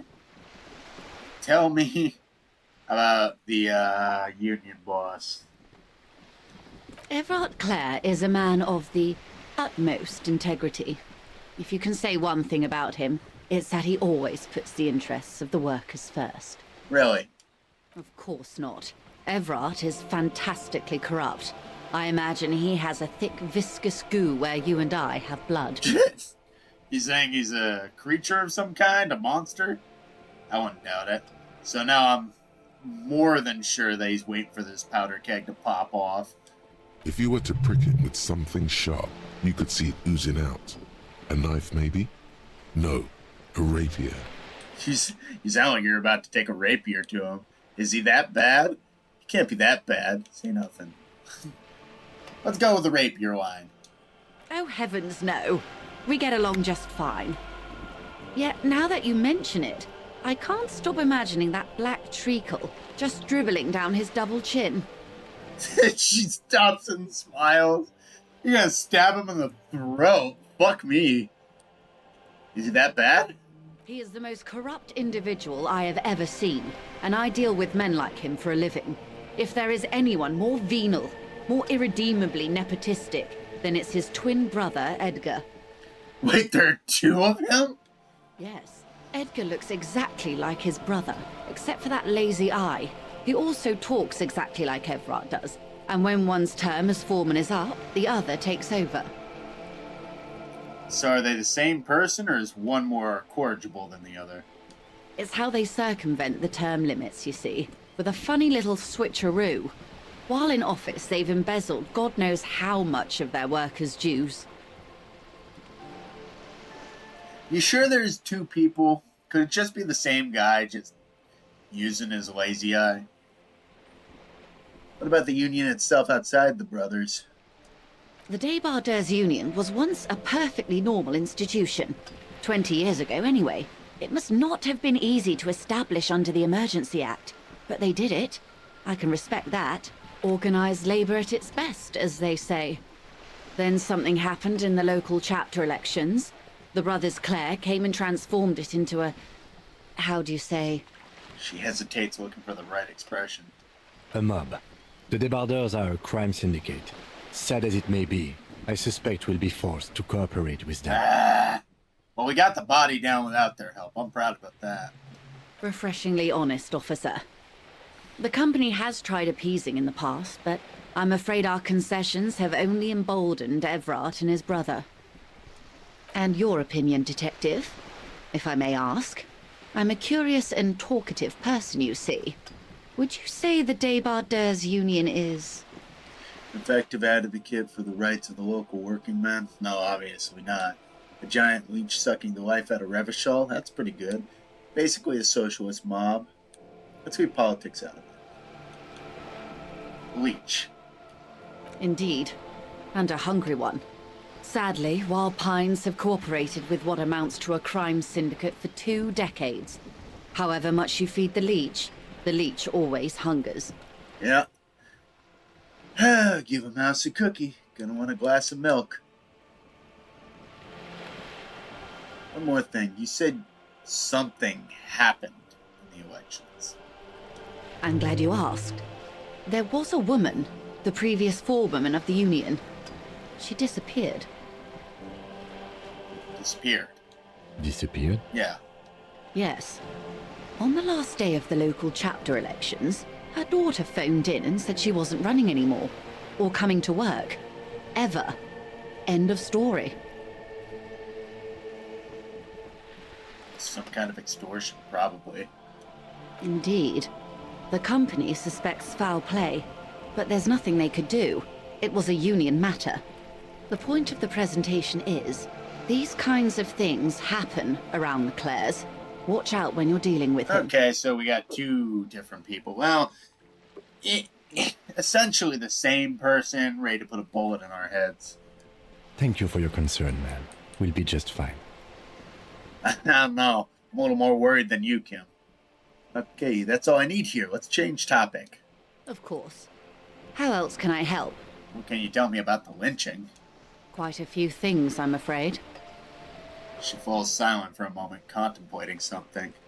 The information I'm to share with you includes sensitive trade secrets. For the sake of my employer, I have to ask for your names and badge numbers. I don't know my full name. Of course, ma'am. We should have introduced ourselves. I am Lieutenant Kitsuragi from Precinct 57. And this is my colleague from Precinct 41. I'm afraid he doesn't have his badge at the moment. I hope mine will suffice. How curious. Why is that, Detective? Awkwardness washes over the conversation. The woman doesn't like this turn of events. Let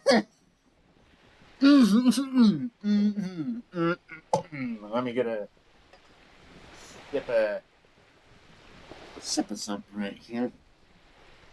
Got a beer next to me.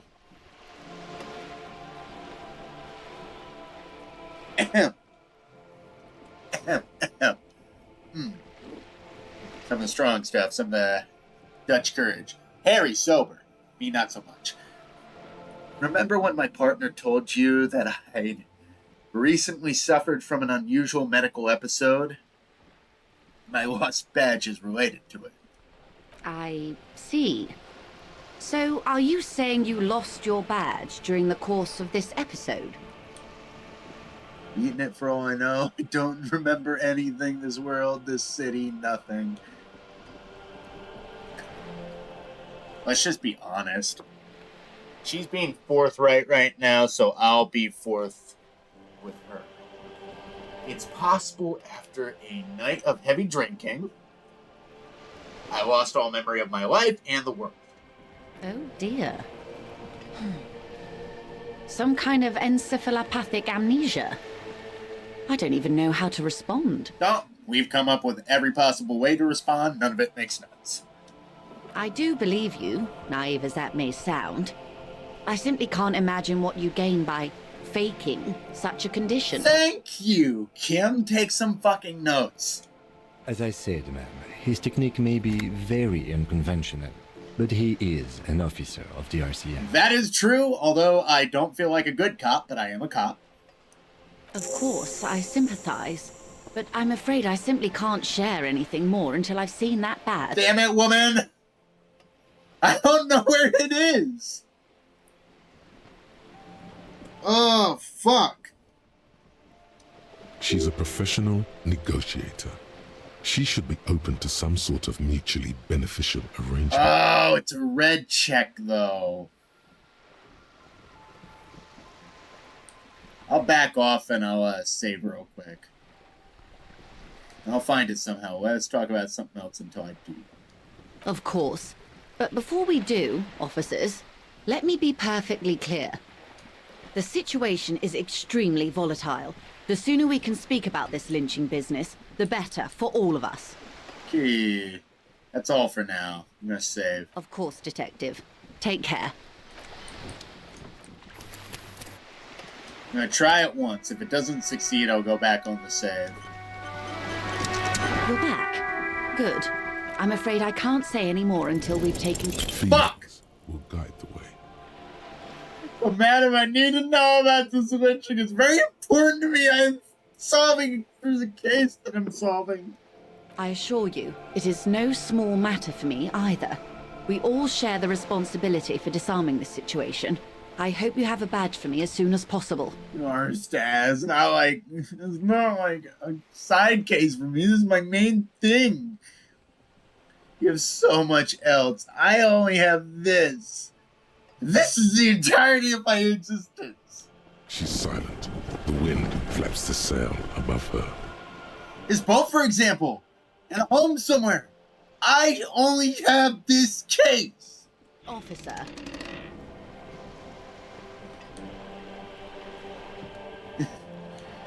I don't remember anything except this lynching. This is only this coast in this lynching. You know, I don't mean to sound cold, but if you want something, you have to give something back. More than just guilt. Fuck. You're doing it. Despite your own best efforts, you're still getting it. Somehow. Oh, come on. I'm so close. I'll be frank with you. If I'm going to break protocol, I need to be able to justify it to my superiors. They're going to want to see something tangible. Like what? The Union is conducting drug trade out of the harbor. It's an open secret in Martinez. Surely it must not come as a complete surprise to the RCM either. Perhaps it's time to look into it. Okay, we scratch your back. We'll scratch ours. Okay. with my whimpering, I got in. Okay, hell yeah. Or you can find your badge, which honestly seems like a lost cause. All right, I'm willing to help you out with figuring out where the drugs are coming from. Detective, a word in private before we continue. Excuse us for a moment, ma'am. Aces high. For the rest of the world, the Aces High is just a cool Revachol thing, politically neutral. In Revachol, it still holds revolutionary connotations. Also, have you looked at Lieutenant Kitsuragi's clothes? He wears a bomber jacket, just like the ones worn by aerostatic brigades, and those cargo pants could store tools for hotfixing your aerostatic. Maybe you should ask him about this. Empathies towards Kim, more towards the Spirit Corps is nice. Alright, Kim, what do you want? This is not going quite as I hoped it would, Detective. I just hope it would go. Honestly, I was expecting you to use your unorthodox technique to keep her off balance, and not volunteer us to be her henchman. Oh, so we're henchmen now? This woman is running circles around us. She might have known about your misplaced badge all along, or she's simply an adept improviser. Either way, we've played straight into her hands. Look, if we're gonna get any information about the lynching, we gotta be open to at least helping this woman out. Would you rather work with the Union, Kim? He doesn't let it show, but there is a limit to how much the consequences of your unprofessional behavior can cost the investigation. Maybe this is all her plan. She might have heard about you.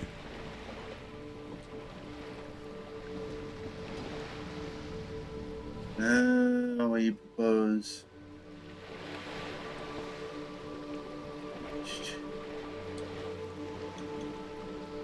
What do you propose? That we don't investigate the drug trafficking?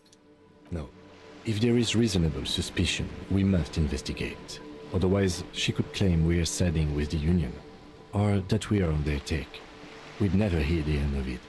What I propose is, we ask her, then we investigate, briefly. But do not share the outcome of this investigation with her. We tell her it's done, and demand for her information on the lynching.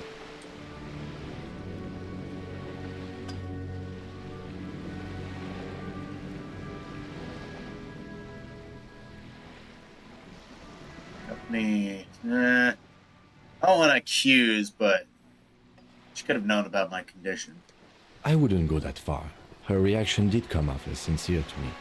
I think she's just quick to adapt. She's a professional, after all. Sorry for putting this, but yeah, I'm sorry for putting us in this situation. I'll handle it. I'm sure you will, Detective. We could just find my badge. Oh, that would be fantastic, but do we have the time? The world is large and your badge is 8 by 6 centimeters. Good point. The situation might have changed drastically by the time you locate it. Time is of the essence. Thank you, Logic. You could request a new one from the station, but that would literally take months. Okay, let's get back to her then. Yeah, I accidentally made Kim mad. But we at least have an in. I don't think she's lying to us. You're back. Good. What can I help you with? Okay, tell me about this alleged drug trafficking. It's quite straightforward. Someone is using Terminal B to smuggle raw ingredients from the Samaran Isola into Revachol with the Union's blessing. Wild Pines has suspected it for years. Okay. Ingredients for what, ma'am? Meth and dextroamphetamine, GBL, and various synthetic psychedelics. Honestly, it might be quicker to say what you can't make from the stuff. Let me get this straight. Ooh. You ever have a bubble pop in your nose because you just got... Yeah, just to let people know. If I sound funny at all, it's because my nose is all jacked up because I had an allergy attack yesterday. So my throat and nose are kind of fucked. But anybody who suffers from allergies, when you're on the recovery period the day after, do you ever get those like bubbles that just kind of come loose? Very weird feeling. It just comes up like the nasal cavity and just pops. Very bizarre. Probably because like your sinuses are so inflamed and the cavities are so constricted from the issues you've been facing. It's very sensitive. Okay, so let me get this straight. The materials come from Samara to Revachol through the terminal. Yes. After they clear the terminal, we lose track. The actual production is taking place at various sites in and around Jamrock Quarter, north of here. It's that lorry driver we talked to. Wild Pine seems to be well apprised of the local drug trade, ma'am. Do you mean to say the Union also produces the product? Sells drugs, I mean? Kim, would you really put it past them? We're in logistics. It's our business to know. And no. As far as the company knows, the Union does not produce it. They transport the ingredients for a cut. You want us to investigate? Yes, but you won't get anything out of Evrat and the Dockworkers Union. Still, every chain has its weak link. Could try talking to Angus, but that's a lost cause. We gotta find somebody else. The handoff. The motor lorries at the roundabout. Am I going to need bolt cutters for this? No, the lorries. Precisely. Someone needs to move the ingredients from the harbour into the city. Once they reach Jamrock, they're distributed to a network of local manufacturers well beyond our grasp. But in transit, they're vulnerable. That's why that one lorry driver was so insistent that it was only apples he was carrying. Alright. So we already got one thread to pull on for this lead. Let's tug it loose until the fucker's naked. How convenient that they're stranded like beached whales at that roundabout. Perhaps you've noticed that a number of lorries are tangled in a traffic jam at the roundabout just now. Visual Could be calculus, the kid. drivers who are still hanging about. One of them might be waiting for a crucial shipment. Yep. Her irises are light green, like the river Esperance in bright daylight, upstream where it's clearer. I'll be explicit. If you find this driver, I will share company secrets with you. Oh, yeah? Alright, we got a lead. Uncovering Union secrets could also give you an upper hand when dealing with them. Okay, first question. Why didn't you come to the RCM earlier? We could have helped you. We did. On more than one occasion.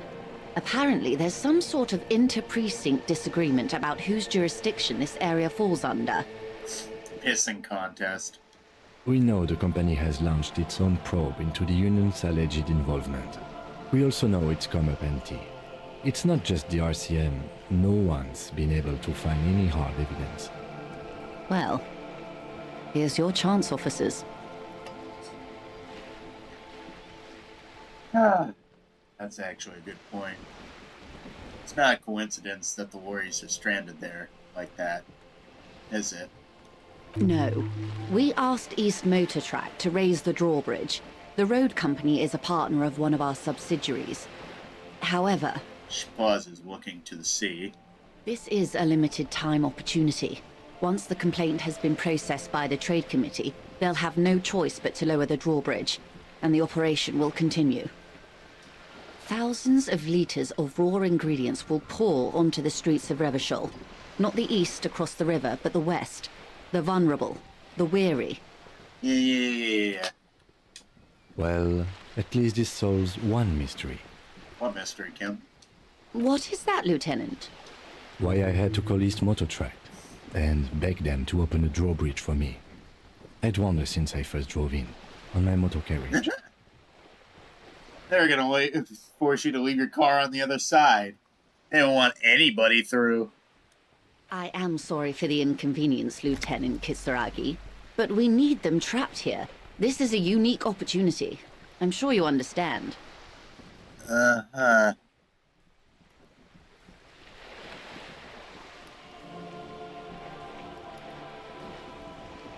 Forgive me, I'm just checking something real quick. For some reason, my bitrate has read unstable this entire stream, but it seems to be going fine. What proof do you have that the Union is involved? How do you think they're financing this strike? There are thousands of unpaid dock workers going strong for the 4th month straight. There was a shakedown of local businesses preceding the strike. Many were squeezed to bankruptcy to fund it. Jeez. Really? So even without the drug trade, they'd still have a chunk of cash off the back of every fucking person in the city. God. With all due respect to these desert cacti, the contents of a few cash registers cannot provide for 2,000 men. The local businesses can scarcely provide for themselves. Fair, but what if they drain the back the safes, ma'am? It's not just the tills that the money is stored in. If it's anything like any job I've worked, usually some guy has to come in and get the money from the back, from the safe. That's how it works in every job that I've ever worked in retail and stuff. Okay, so you think the strikes are being funded with source ingredients for drugs? Are and is. Very specific words. Maybe you should say the right thing. Hey, it's excellent now! Woohoo! Precisely. Smuggled out of that very gate at night, most likely. Then loaded onto lorries and driven to Jamrock. You simply need to find one driver who will open up to you. We already have some suspicions that one of the drivers was present at the lynching. The two might even be connected. In a way, I suppose. Or not. Though, if you have evidence to the contrary, I'm eager to hear it. Kim, everything is related. My brain told me so. As eager as I am to share it, Lieutenant, once the job is done. Shit.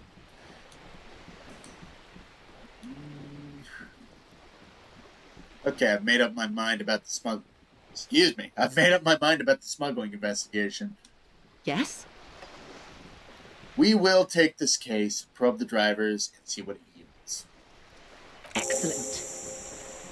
According to my reports, there are at least 3 lorry drivers lingering near the roundabout. Hopefully one of them will know something. Well, we talked to the one. He mentioned apples. So I assume that's probably code word. Otherwise, he doesn't know what he's actually transporting, but probably also, at the same time, doesn't really care. Gets a good cut, gets on with his day, transports something else. It may come to nothing, or it may just blow the case wide open. I can keep the drawbridge up for a few more days at least. You should have the time you need. Thank you. In the meantime, let me know if there's any other way I may be of assistance. I'll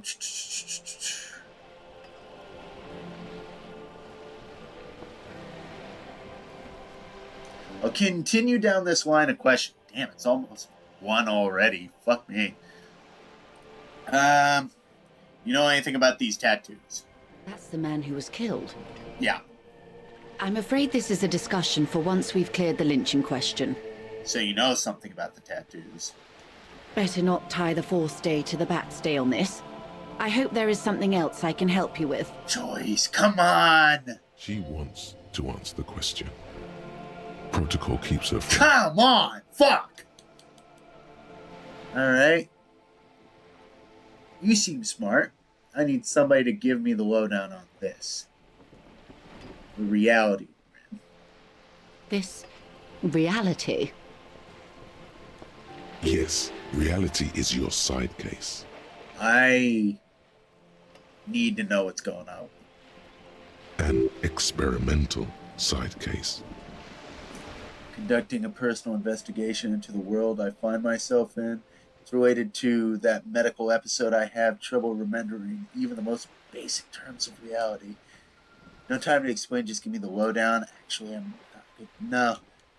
Middle question's best.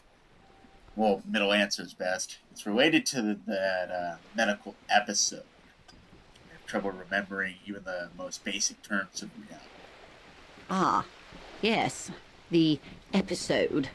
Sounds like an acute case of encephalopathy, now that I think of it. Uh-huh.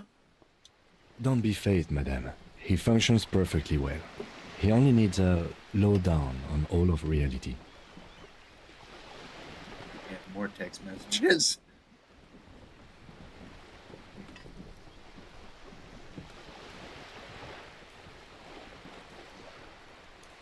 We may be here a while then. Ask away, officer. I'll help however I can.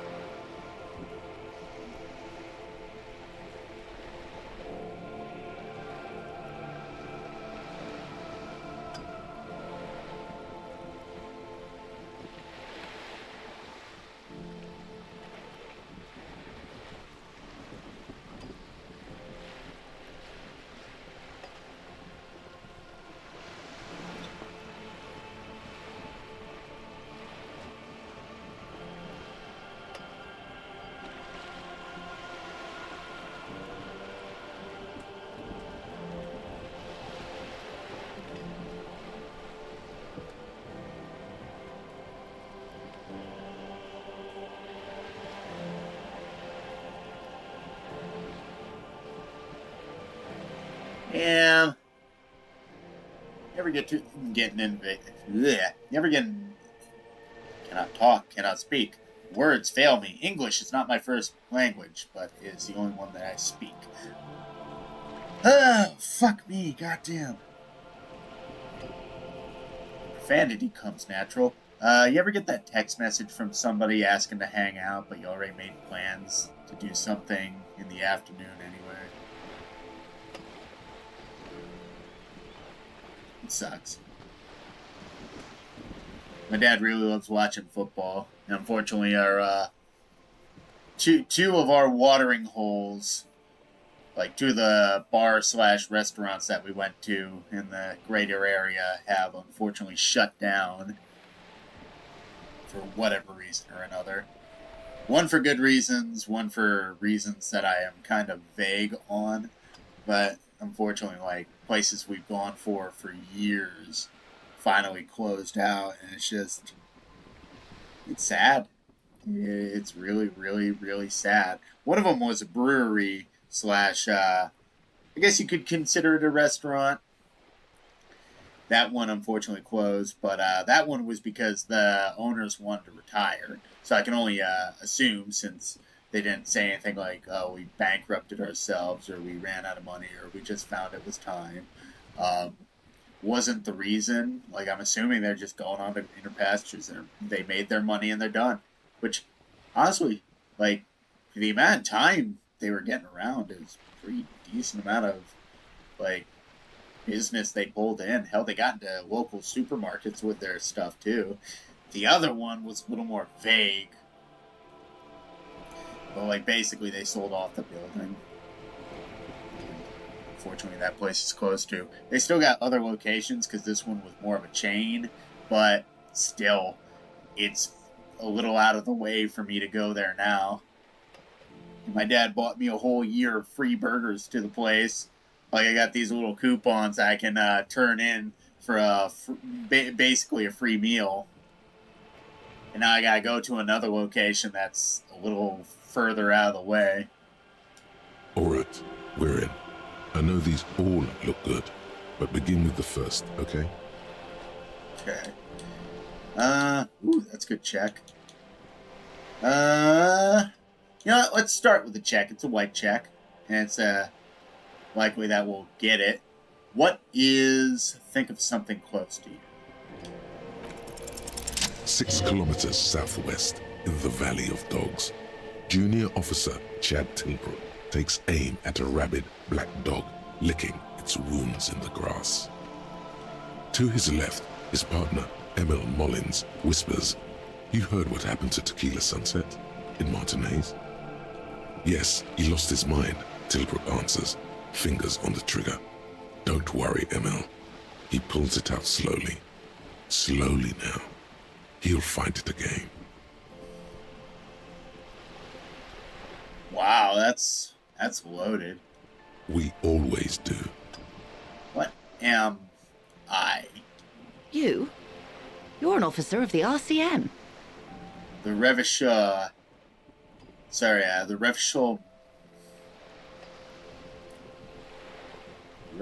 Citizens Militia. Preciso mundo. Good. What is the Revachol Citizens Militia? Nothing more nor less than the de facto law enforcement body of post-revolutionary Revachol, Detective. Thank you. Yes, we are the Revachol Citizens Militia. Hell yeah. Aces high. He's being sarcastic. You said de facto. Yes, that means not de jure. The RCM acts in what is poetically called the twilight of international law, both at the behest of the coalition government and to its chagrin. What do you mean? The RCM's responsibilities are defined by the Emergency, Wayfarer and Aliments Acts, 3 pieces of legislation keeping the city in a, let's be honest, laissez-faire stasis to the benefit of foreign capital. All 3 are good to know when we are out policing.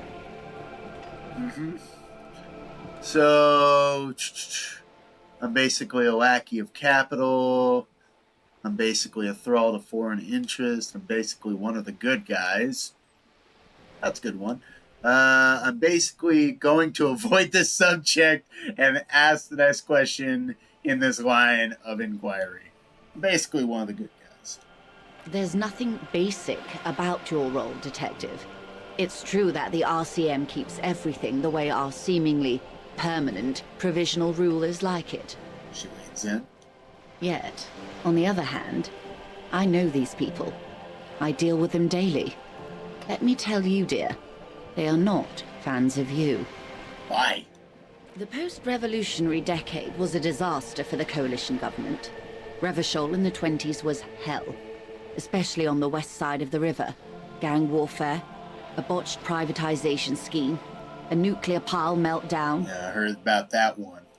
They called it the International Zone because no nation wanted to claim responsibility. The RCM restored peace where the Coalition failed. A true blue citizens' initiative. They will never forgive you. So we took what everybody affectionately called a mess that could never be solved and picked up the pieces and began to put it back together. And they're pissed because they didn't want to fucking deal with it. But now that somebody did, they have to at least work with the militia in Revachol to get anything done. Because they basically abandoned everybody. Oh boy, what does that remind me of? Thank you, U.S. government, you fucking assholes! But I digress. That's somewhat of an exaggeration. In reality, ours is a mutually beneficial arrangement. Revacholians get to keep the peace in Revachol, and the Coalition doesn't have to worry about it. Anyway, sorry to intrude. Please continue. Yeah, but the only unfortunate thing about the United States is we're all too dumb or insular to even admit to ourselves that, like, basically our governing body is useless and corrupt and evil, and that we're better off trying to figure out things for ourselves. But then again, as soon as we figure that fact out, they're just going to come in with the guns and kill us all. Because we are living in a wonderful time, people. We are living in a wonderful time where the control has been stripped away from the people and the people have no say about it. Because they're too ignorant and scared and they keep arguing with each other while the beast grows bigger. Man, I'm getting fucking depressed this episode. Yes, Lieutenant. Permit me to conclude with this. Who you are, to me, is the police. The only legitimate law enforcement authority in Revachol. Thank you, ma'am. And if those authorities drink so hard they need help recalling the basic terms of reality, well, I'm here to help. Conceptualization.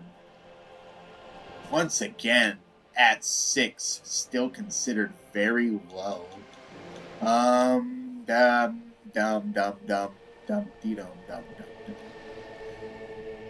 Shit. I need to use the bathroom again.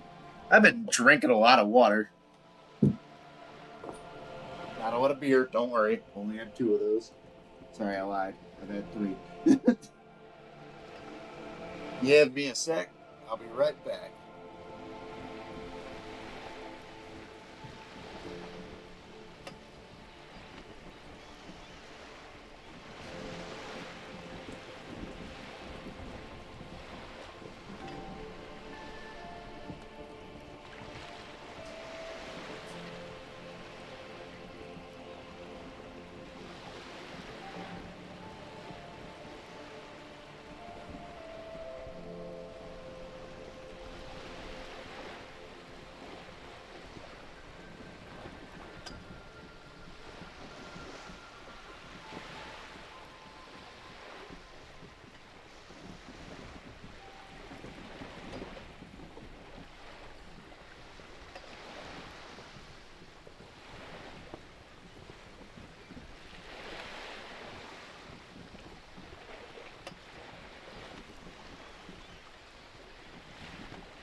I'm almost back. Just gonna fill up my water cup.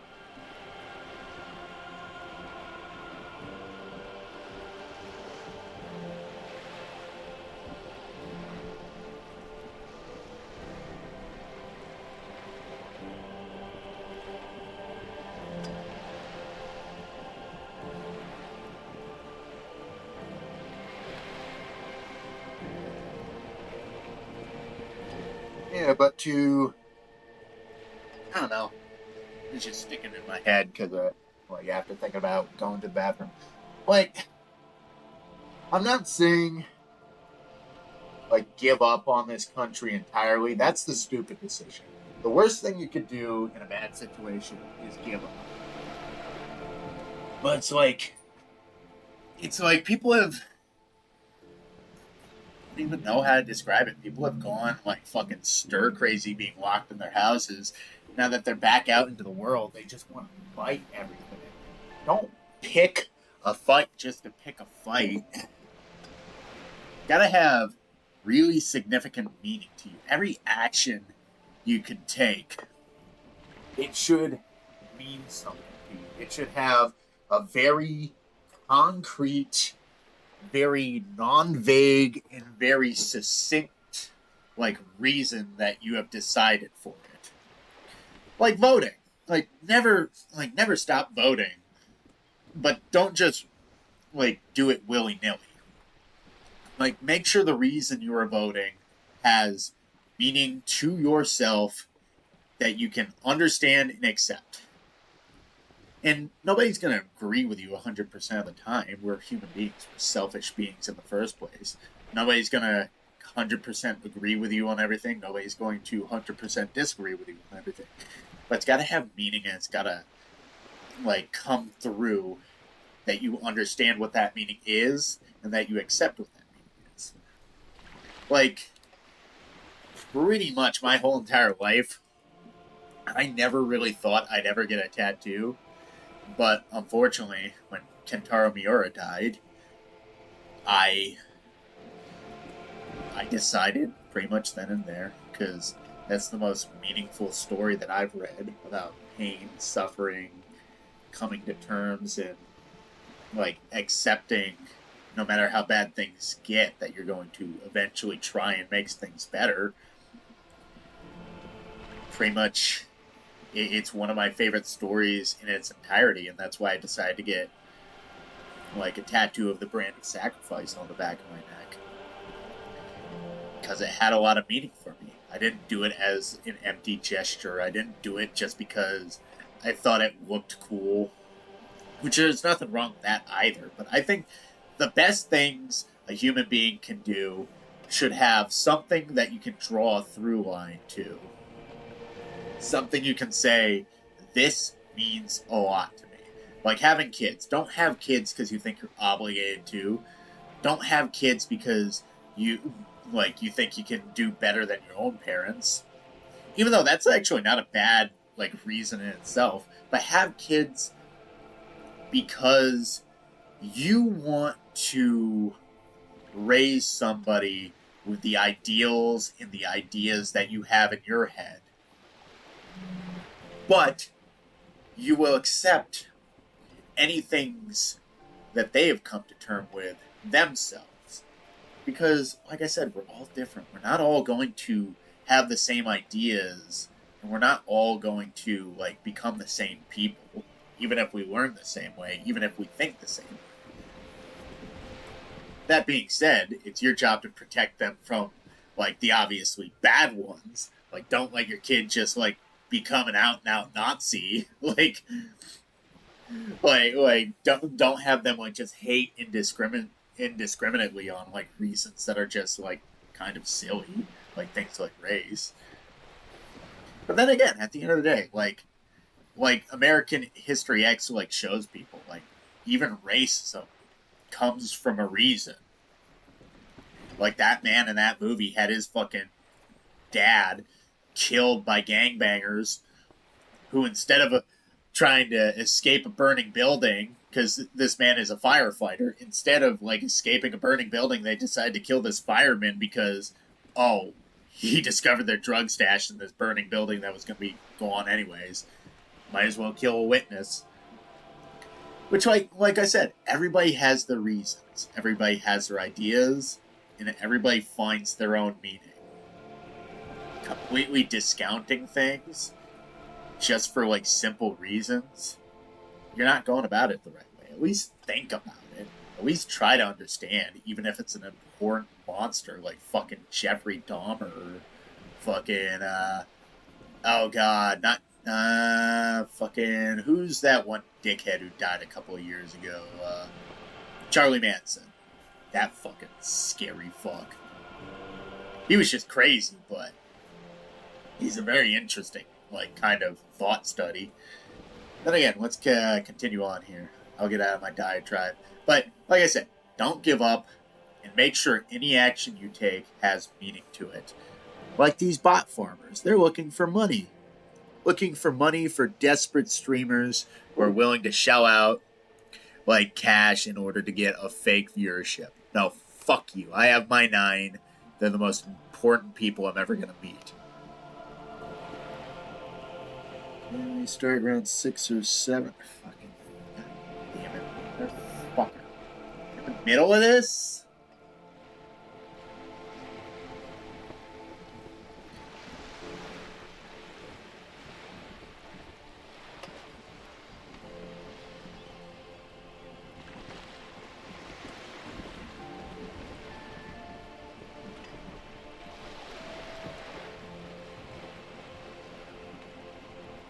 I do want to play with Ray, but I was kind of starting to get into this game. I'm going to finish off this dialogue tree, and then it looks like I'm going to be starting Resi 6 with Ray around 7:30 tonight.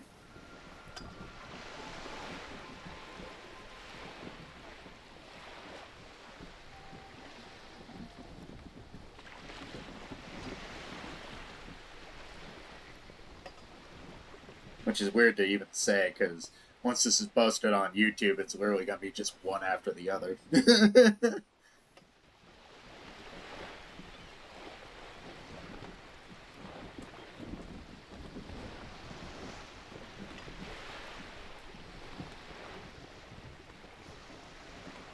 Where were we? Where are we? We're in Martinez, baby. Baby? A casual term of endearment popular among the 50-plus crowd. It's a disco holdover, pay it no heed. I'm a disco holdover myself. Aren't we all? Oh man, I love this lady. She refers to your corresponding ages. Mm-hmm. And what is Martinez? Martinez is a district of Revachol. A very small district tucked away near the industrial harbour, north of the 881 and Jamrock. You would be excused for not knowing about it. Unimportant, they say. Forgotten, even. Shelled to smithereens during the Revolution. It has its charms, just not this time of year. Oddly enough, I am one of those weird persons who really loves rainfall. I love the look of rain. I like storms. I don't like what storms do, but I think storms are, in their chaos, very beautiful. It like, I don't know, like, I've always had this occasional reoccurring dreams. Like, I don't know, like, I'm just standing in the middle of, like, a grassy field, and there's, like, a couple of trees dotted around, and it's just storm just letting loose all across, lightning everywhere, wind whipping around, rain splashing against my face, hitting the ground, like, coming down as a torrential downpour. Then, as all this wild storm is going on, there's a break in the clouds. And it's not like the storm is ending, but the sun just breaks through and peeks through and just finally finds a place to kind of get a look through the clouds down to the ground.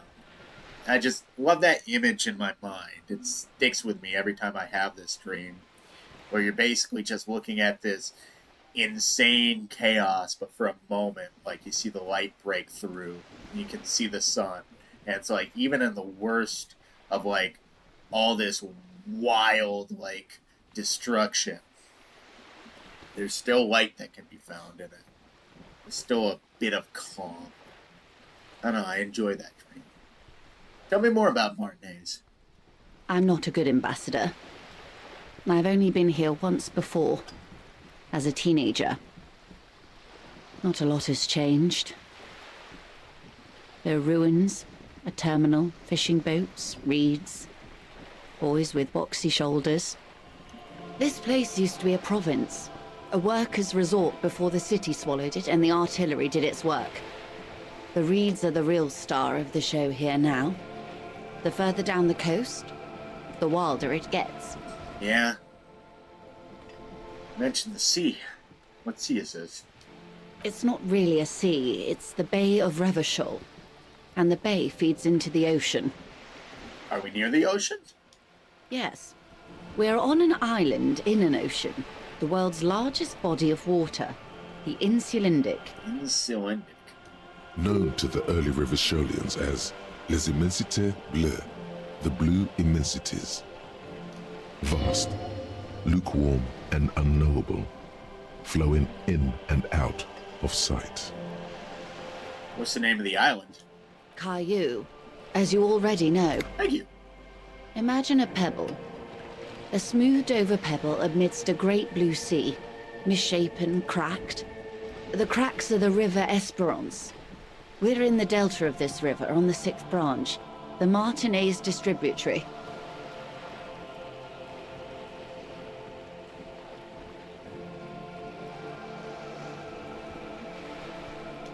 It is clear this pebble is of enormous value to her. Is it now? And to humanity at large. What do you mean by that conceptualization? Okay. That's Martinez. What is Revachol? Revachol? Revachol is what you call a city. What kind of city is Revachol? The great kind. Thank you. As if it's self-explanatory, beyond patriotism, a fact. What makes Revachol so great? History detective. They built this city to resolve history. Our part in it, at least. Our centuries. Okay, who built this city? The nations of the Occident, or migrant workers from Seminine and Ile Marat, depending on your creed. When was Revachol built? In the DeLorean century. 380 years ago. 380 years ago. That's 3 people. Can you imagine that? Actually, that's probably more like 4 people. Like, obviously imagining if they even made it to 80 each, let alone 100. I always think what it's going to be like when I finally turn 100. I've always accepted the fact that, not exactly against the idea of death, but I've always wanted to see how far I could make it. And I actually do legit want to make it to 100. I want to see if all the things I do in my life are going to just keep getting worse, or if, like, all my struggling and suffering is going to come to some sort of, I don't know, something. And why will it resolve history? Because we were there. They say it's where the terrible questions of our time will be answered. The tensions are highest, the fault lines deepest. By that I mean conflicts. Ideological conflicts.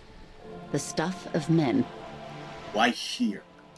We are standing on a fertile, self-sufficient island able to sustain up to 200 million people in the middle of the Insulindic Ocean, the world's connective tissue. It's where the money is. So we're an unimportant part of an important place. So we're pretty much at the center of the world. So we're on the periphery, basically nomads. Oh, I think she's implying we're the center of the world. Oh, we're quite a way off. About... Damn it. A collection of tall ghosts behind the water vapor, light reflecting off their glass windows. 22 kilometers from the center of the world. That soldering iron is the Bank of the World building. The bottom floors are Insiacom. Coalition government, Insulindian Mission Command. Look at the sea. Silence. She lowers her hand. The water, the light. It's as though you're seeing it for the first time. There is no recognition, only the immensity of the sea and the cold radiating from it. Say nothing. Observe the large body of water swelling. Cold. She observes your eyes scanning the horizon, then breaks the silence, slowly. This is one thought you need to complete. Where are you? Was there something else you wanted to know? I remember something about a lowdown. This has been informative. Thank you, ma'am. I'm sure my memory-impaired partner has many more questions to ask, about even more fundamental aspects of reality. Might I suggest not asking them all right now? Ma'am, Messier will be here later too, and tomorrow. Isn't that true, ma'am? Kim, what are you trying to protect me from? Absolutely. My commitment here is long-term. Well, won't I be lazy if I don't do it all now? I want to know everything now. That is understandable, but perhaps it's better not to eat all your candy at once. This isn't Halloween, Kim. We're talking about reality. What are you trying to protect me from? Indeed. I'm always at your service.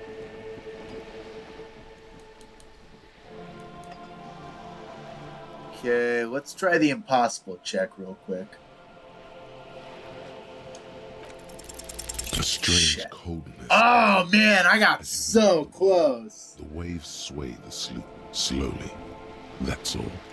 It's on the tip of your tongue, a doubt of sorts, already in your head. But it's not fully formed yet. You have to wait and return to this later. Damn it. Once the jamais vu thought is complete. Okay.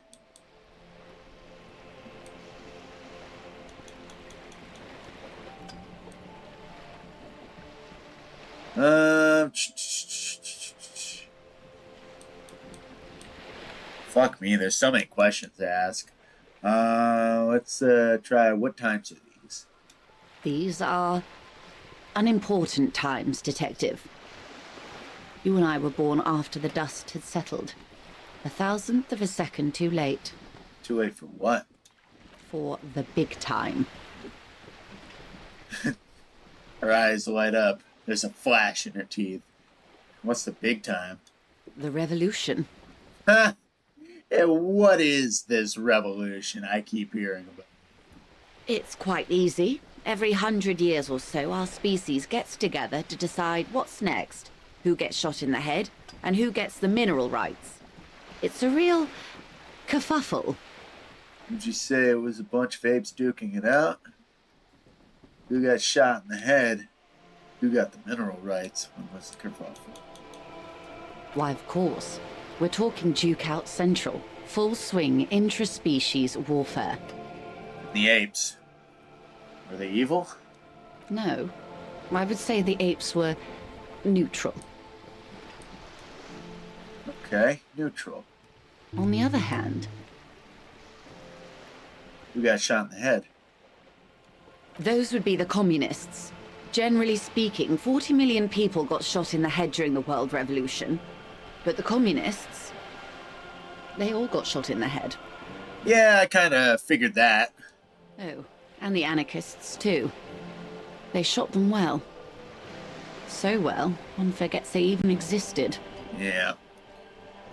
The anarchists always go first. And the useful idiots and the commies. She likes the totality of it. You could say they all got totally shot in the head. Indeed. They piled them in mass graves in Ozon. And, well, that's the last anyone heard of those people. Did the communists and the anarchists...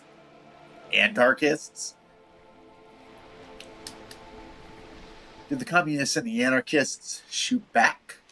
Did they ever? Before they got shot themselves, they shot 2 million people. Jesus fucking Christ.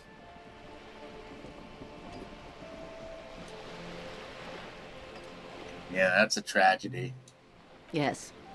The Red Deluge. The Insulindian Deluge, they call it. I had delusion. I had a deluge too in my head. Anyone else get shot in the head on the opposing side? Oh, lots of people. Even the king got shot in the head, or thrown beneath a horse, or drowned. Accounts differ. It was unceremonious. Just as well, he wasn't actually the king. Just the king's nephew. The real king abdicated and lived out a long and productive life as a venture capitalist in Grad. I love that. I love that king fucking communist. I don't care about kings. Tell me more about one thing. Smart king. Yes. King Guillaume had a nose for bad PR.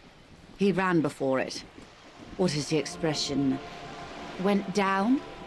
Anyway, Gil got out alive and his nephew Frisell got shot in his place. Shit. Him and tens of thousands of his wonderfully fascist kingsmen. It was a wild time. Who got the mineral rights? The liberals got the mineral rights. And by mineral rights, I mean everything. And by liberals, you mean? Liberals are usually middle-class people, Detective. Or the remaining gentry. The beneficiaries of the pre-revolutionary arrangement. Some were rich enough to stay with the Constitution, with monarchy. Big mistake. Others bet on the revolution. They were called the ultras, or ultra-liberals. They fared well. How did the liberals win it all? They didn't win so much as survive. We were the last ones standing when the war ended. Everyone else got shot in the head, remember? She's one of them. Of course. Rhetoric, don't get uppity about liberals now. Might be misguided, but they're not bad people. We're talking about the video game, I'm sure they're not misguided. I'm sure they're not bad people. Video games have a tendency to make binary. 1 to 2. 2 to 1. Actually, it's ones and zeros with binary. If everyone got shot, who was there to surrender to? To foreign intervention. The coalition. Those people really took the mineral rights. You just said the liberals already took everything.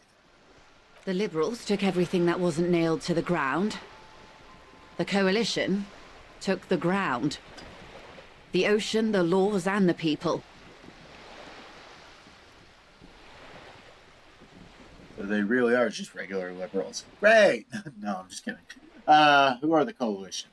The coalition of nations. Grad, Mesk, Vesper, Messina, Oranje, and Sur-le-Clay. The armed center of the world. They landed here and ended the revolution. It was the moralist thing to do. Moralist. There is bitterness in her voice, tempered with understanding. She is critical, but ultimately understands the cause. Moralist. The moralists believe in keeping everything exactly the way it is. They believe in mineral rights, and not shooting people in the head. Okay, that's not a bad thing.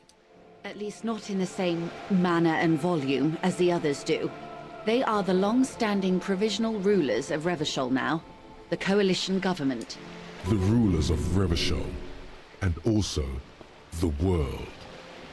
These guys are strong. Very nice. Thank you, physical instrument. This is their zone of control.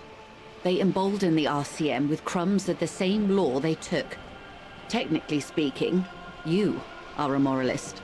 I don't want to put labels on myself. I'm just a detective. The color of moralism is blue. The official motto of Moral Intern, or Moralist International, is a blue forget-me-not, a piece of grey sky. unofficial. For a moment, there was hope. I don't think I'm a moralist, man. Not just technically, practically. For a moment, there was hope. If always picking the option that doesn't commit to anything. If always picking the option that doesn't commit to anything, then hell yes. And also not. I don't think I'm a moralist. Of course. Not easy to be moderate about head shooting in your line of work. I try to keep it to a minimum. I only have 3. Rooty tooty, pointy shooty. Don't. Hand-eye coordination. This is for buckles, not people. At least not people yet. Hopefully things don't get violent, but I'm sure they fucking will. That's the way of history. Thank you. Thank you for capitulating to my statement outside the video game.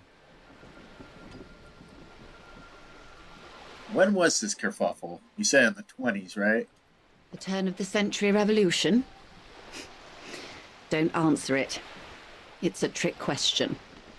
The revolution began in 02 on the Isla of Grad, though by the end, nearly the whole world had gotten involved. Who started it? It wasn't a who, but a what. A pandemic of Zarat, a particularly virulent prion disease, which the authorities in Grad proved unable to contain. Then Mazov came along and overthrew the government. Okay, what did this Sarath do? It made people overthrow their governments. No way. Wow, really? No way. I could do both of those in the same sentence. They do the same. Indeed. Zarat is a highly infectious microorganism that destroyed brain tissue. The actual causes of the revolution were material. The pandemic only provided the spark. It was a funny time in history.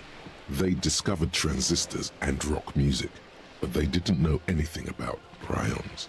Nobody did. I don't know anything about prions, and that's probably because I don't know anything about anything. Where did it spread from there? From Revachol and Grad? Not far. The world managed to cauterize itself. Mazov's government was overthrown in 08, and the coalition crushed the Revachol commune 2 years later. It was the end. What came next? Why? You and I, officer.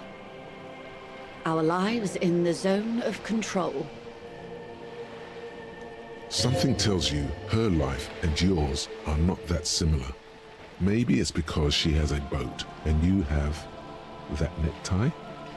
A pair of pants? Our lives are very different from each other. No doubt. But we share the same time and position on the planet's crust. That counts for more than you think. What's the zone of control?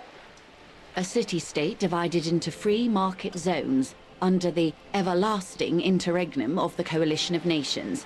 And you, of course, the citizens' militia. The clatter of typewriter keys fills the main hall of the reappropriated silk mill. Precinct 41. Chad Tilbrook presses enter. Outside, Officer Elfboy Williams slams the door of an armored motor carriage. The zone of control is the third incarnation of Revachol, after the failure of the suzerain and the commune. What happened to the rest of the world? Modernity. They developed the marvels of the inter-eastlery communication, telematic milieus, radiation, colored plastics. Meanwhile, in Revachol West, the aftermath continues for the 5th decade.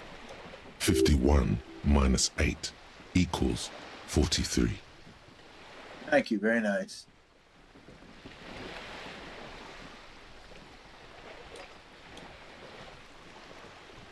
So, wait, Logic was just telling me what year it was by whatever. Wait, you're saying it's been like this for 43 years? Time flies. Oh yeah, great. What have we been doing in all that time? The 20s saw a decade of urban war, west of the river leveled, offshore platforms in flames. Still, it's regarded as an improvement on what came before. 08 to 19 was simply hell. I'd say 19 to 24 was hell, and it's probably not going to get better. What about after that? The 30s? Things settled down in the 30s. Revachol East transformed itself into the world's largest tax haven, with the international community's blessing. For the first time in a long time, it seemed like things were going somewhere. Were they? No. It was a market mirage fueled by cocaine and quantitative easing. The 40s dispelled it like a cold splash, an Isla-wide hangover, you might say. And here we are. She curtsies? Welcome to reality, baby. Should I try to put one in conceptualization? For her to be where she is, Wild Pines Group must have picked the right side. Which side was Wild Pines Group on? They picked the winning side. That's why they're here, and others are not. I got lucky. Perhaps it wouldn't have turned out that way had I been in charge. I might have bet on the king and led the Pines to doom. You would have sided with the king? That's actually interesting. She would have sided with the previous king. I would have sided with the cannons. If you'd seen the calibers of the things, you might have too. Ah, Perhaps it's better I was born when I was. scared of dying, are we? Well, we all are. 10 of the 14 Indo tribes got it wrong. Feld, Kupri, Tricentennial. So I suppose I would have been in good company. What would you have done differently? Good question. What would you have done differently?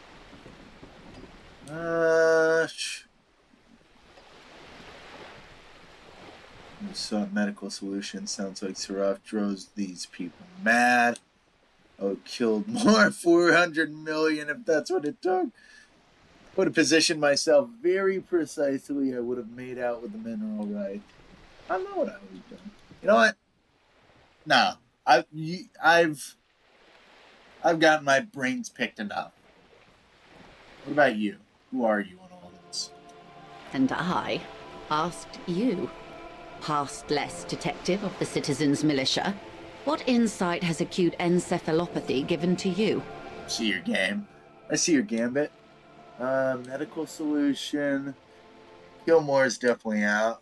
Position myself precisely.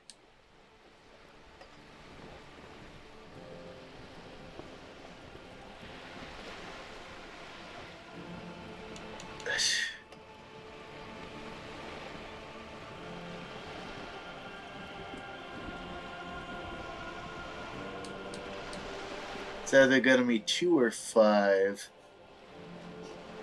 Let's put it to a coin flip, shall we? Heads 2, tails 5.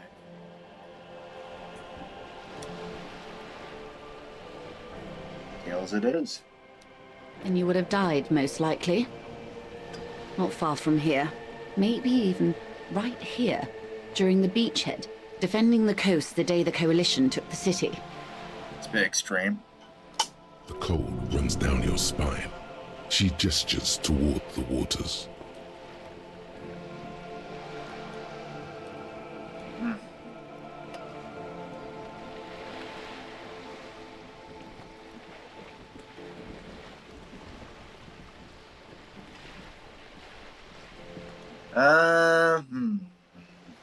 This one's tougher. Probably, happily, I wouldn't have fought.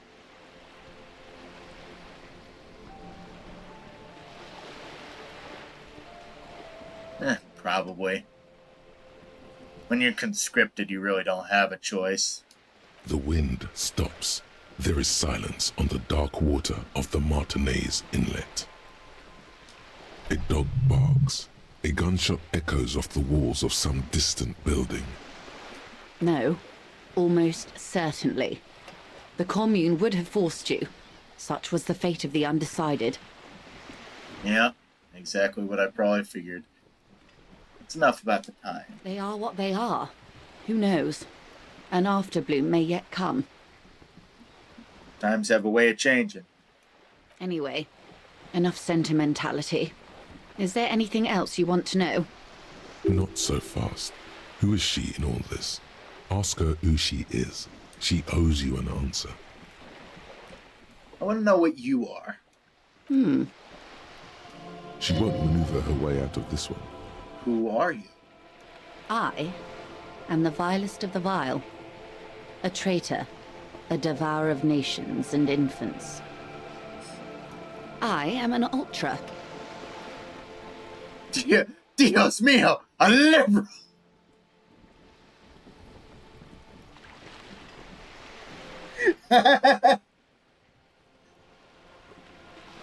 Ah, cool. I liberate pretty hard myself. You know, let's play coy. What's an ultra? An ultra-liberal. It's a type of liberal. From the revolution. It's, not the moderate kind. What's so vile about that? Haven't you heard? I am a nether creature of the Forbidden Swamp. One of those who pushed the king under a shit wagon and betrayed the revolution. Well, pretty sure you were probably in diapers by the time the revolution happened, so I think you're clear. People have a very bizarre habit of judging people so far removed from an event that's actually kind of depressing. People who weren't even born, never existed, or probably weren't even a thought of concept by the time any of these tragedy happens, but for some reason we're still asking people to pay for them. It's very bizarre, very nice to have that sort of privilege to be able to accuse something via bases that are completely arbitrary. Thank you, world. Thank you for convincing people this was the right way to think. We surrendered the nation to financial colonists. No saint person identifies as an ultra anymore. Not in broad daylight. Tell me, now that I've uncoiled myself, are you repulsed? I see a lady. In her green eyes, you see a mixture of truth and self-satire. Decades of guilt and pride. I forgive you. I do hope so. I hope we are able to remain collegial despite my monstrousness. The Ultras didn't have anything against the king, or the commune, you see. It was just business. See, business kind of makes you wonder if it even had to happen. When the dust settled, the Liberals were the only ones left to clean up the mess. By virtue of their survival, they were handed enormous power to shape the future. This was all our last generation managed. All this. Man, fuck me, goddamn. Would you have done something differently? With due respect to our overlords, the eternal caretaker government that keeps Martinez a monument to the efficacy of its artillery. While a gentle wind sweeps the streets in the rebuilt east, light drizzle washing it clean, lights go up and motor carriages circulate the tracks. I would not have relinquished sovereignty to the Coalition. Not here in Martinez, and not in the Stella Maris or Delta Beachheads either. If not for my own sake, then for my daughters. We had an obligation to defend our sovereignty. We should have burned the whole Isola down rather than let them have it. Jeez. Dark orange flames reflect in her green eyes. An oil fire on the ocean. You're a patriot? Yes, I suppose I am. But I wouldn't be a patriot anywhere but here. Seditious talk, man. Calm down, Kim. I haven't heard you in a couple of minutes now. You're smart. Perhaps. My intellectual vanity will be my undoing. Everybody's too smart for their own good. It just depends on what environment you grew up in. You're no dummy yourself. No, intellectual vanity will be my undoing. So am I. A smart boy getting smarter, one basic term of reality at a time. What? Careful. I might have to take you in for conspiring with police officers, trying to get things done for yourself. Wait, that is what you're doing. Shit. Yes. Whatever else I am, I'm also a mother and a wife. Now, shall we return to reality? She has a legacy. That's nice. Got half an hour left. Not in the game. Like I said, I'm pretty much gonna be starting the Resi stream with Ray soon. So was this acute encephalopathy? Medical terminology. Encephalopathy. Encephalopathy? Encephalopathy. Say it correctly if you're going to say it at all. Encephalopathy. It's a neurological disorder caused by a lack of vitamin B in the brain. Symptoms include a retrograde amnesia. It's quite serious. You should get yourself checked out. I'm pretty sure it was caused by... I don't know. She conveys it in short, cold bursts, trying not to invest too deeply in the condition of this doomed detective. Doomed? Fuck.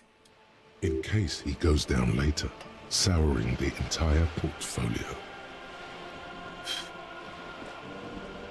I know you got a lot riding on me, so I won't let you down.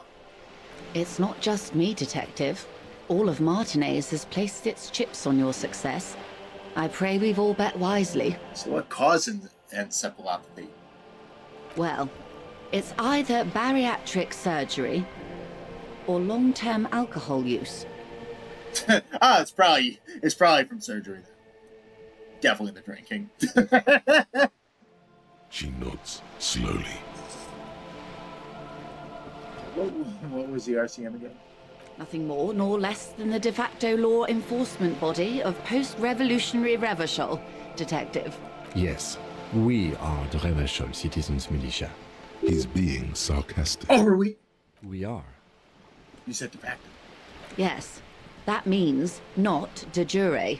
The RCM acts in what is poetically called the twilight of international law.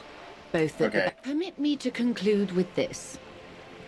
Who you are to me is the police, the only legitimate law enforcement authority in Revachol. At least we came back to center with that. And if those authorities drink so hard they need help recalling the basic terms Yeah, of... I heard this all before. What is this? I am here. A bird? A sphenicid? A flightless bird of the polar regions?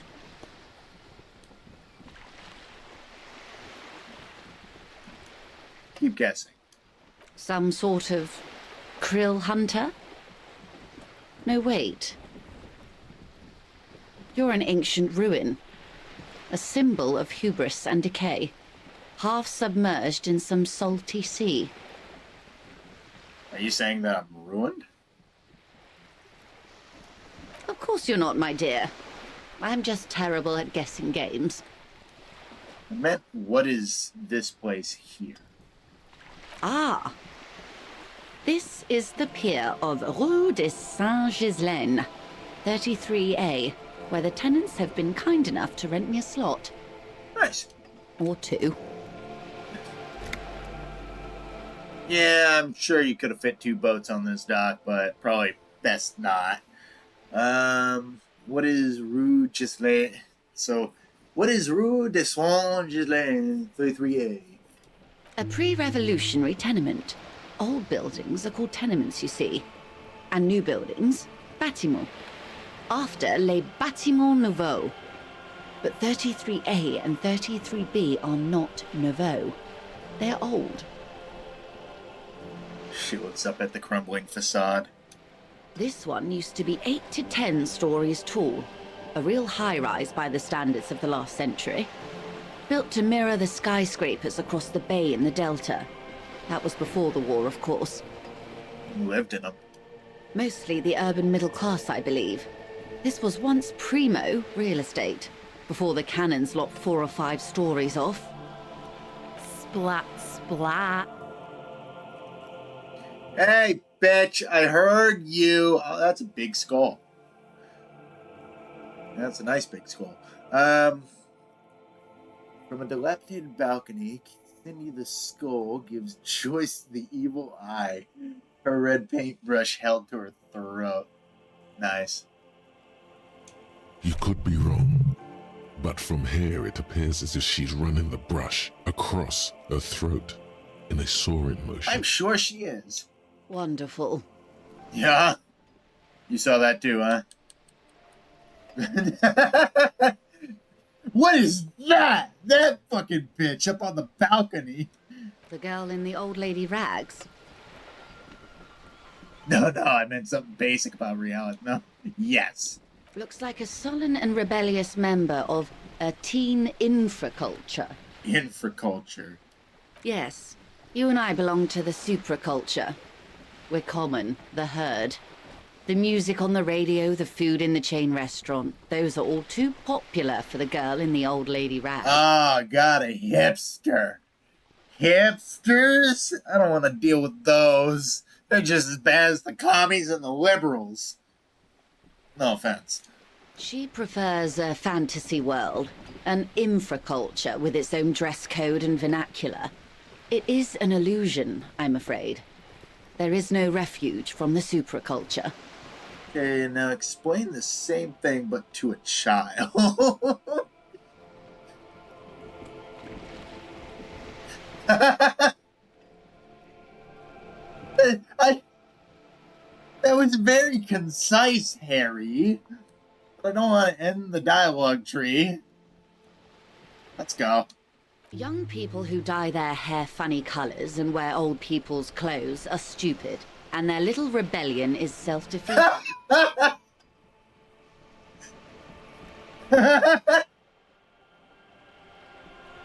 Holy shit. I'm not sure if you've ever watched like anything on the backstory. Apparently there's a really good documentary that goes into the backstory of Studio Psalm, but a lot of like the background information about this studio pretty much points to the fact that like practically like every chance they got, like between working on the game and making something incredible, like this studio head who is a commie prick who is taking basically all credit for himself and kind of trying to like go against his own ideology, and like eventually it came to a point where like he tried to like steal the rights for himself and like force the rights holders into a situation where they had to like give him full control. Something along the lines. I'm paraphrasing. I need to go back into it again because it's an interesting story, but I'm not fresh on it at the moment. But there was a lot of infighting in between, and like a lot of people like working on the game slipped a bunch of stuff in, like kind of taking digs, like not only at him but at each other. And pretty much this game is a takedown as to why like most politics and ideologies are kind of fucking stupid. Especially when there's something important going on, like, I don't know, trying to figure out what a murder is, like, why a murder happened, like, what caused it, and who the individuals are. It just gets away in a lot of, like, gets in the way of a lot of stuff. And, like each time you try to, like, at least from what I heard, each time you try to go for, like, an art cop route or something, like, the game, like, goes out of its way to make you feel fucking stupid for even trying, even if it means something to you. Which, like I said before, if it means something to you, like, by all means, go full bore, go for it. But there are little touches and little tells of the game basically saying, hey, you're on the wrong track, instead, like, actually, you're getting quite off track. Focus on the fucking job, stupid. You have something that you have to do. It's important. But you can get sidetracked by a bunch of different stuff. Like electrochemistry. Always telling me to fucking drink myself to death, smoke meth until I fucking pop, or smoke like a chimney until my lungs turn black. All right. What next? Suddenly, you're not so sure you're part of the supraculture. Let it go, conceptualization. Of course, No time for silly infracultures. There are more pressing, reality-centric questions to be asked. Should I try again? I have no bonuses to it, so it'd be kind of losing a skill point for no reason. Let's come back later. That's all for now. Glad to have been of assistance. The little that I know. Anything else? I'm gonna come back to eventually. You have a good day, ma'am.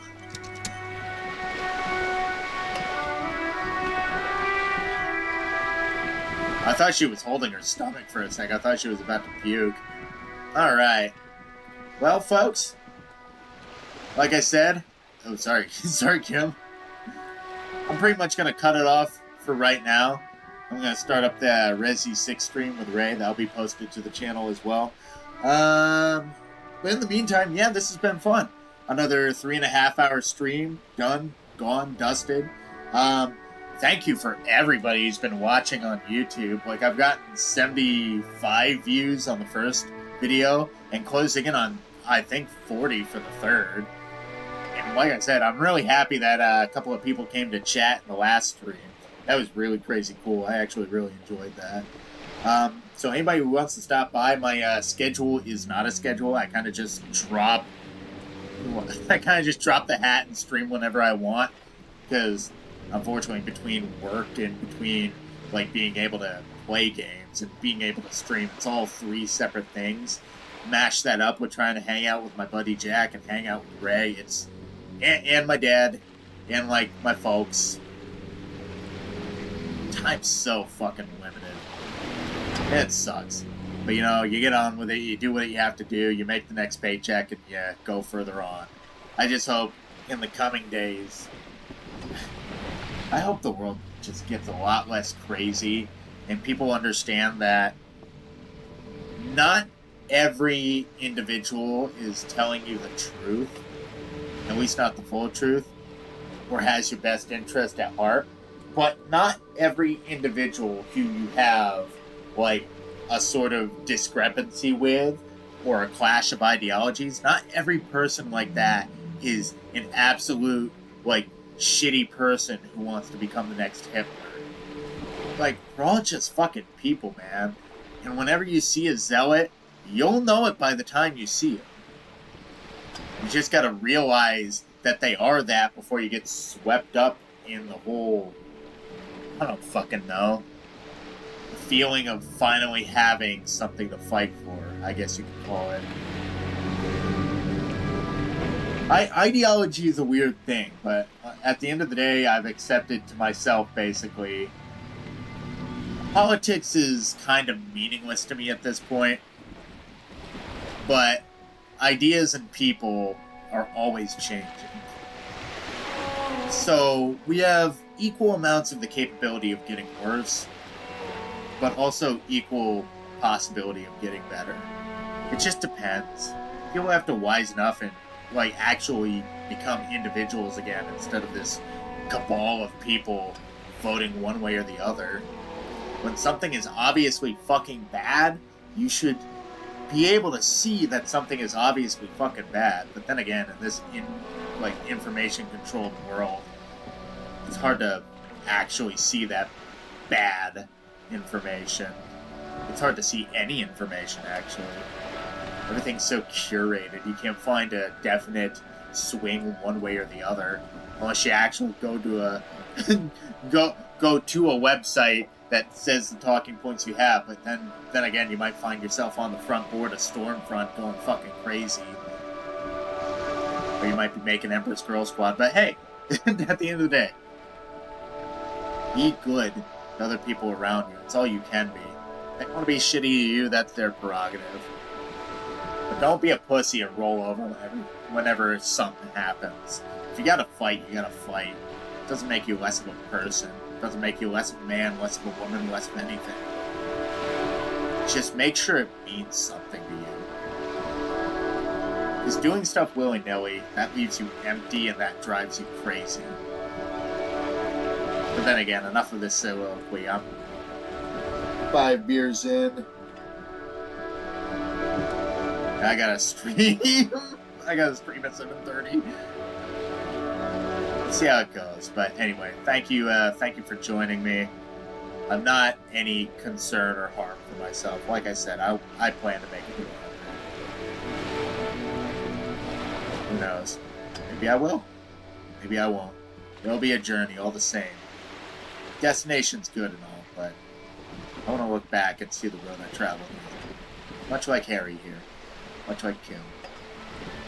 I don't know why this day has dragged so much out of me. Maybe I'm just tired and sad today. I've gotten enough sunlight even though I've been out all day. Who knows? But once again, thank you for enjoying. Thank you for joining me. All y'all have a good night now. You hear? I hope you guys join me at 7:30 when I decide to stream Resident Evil 6 with Ray. In the meantime, peace out.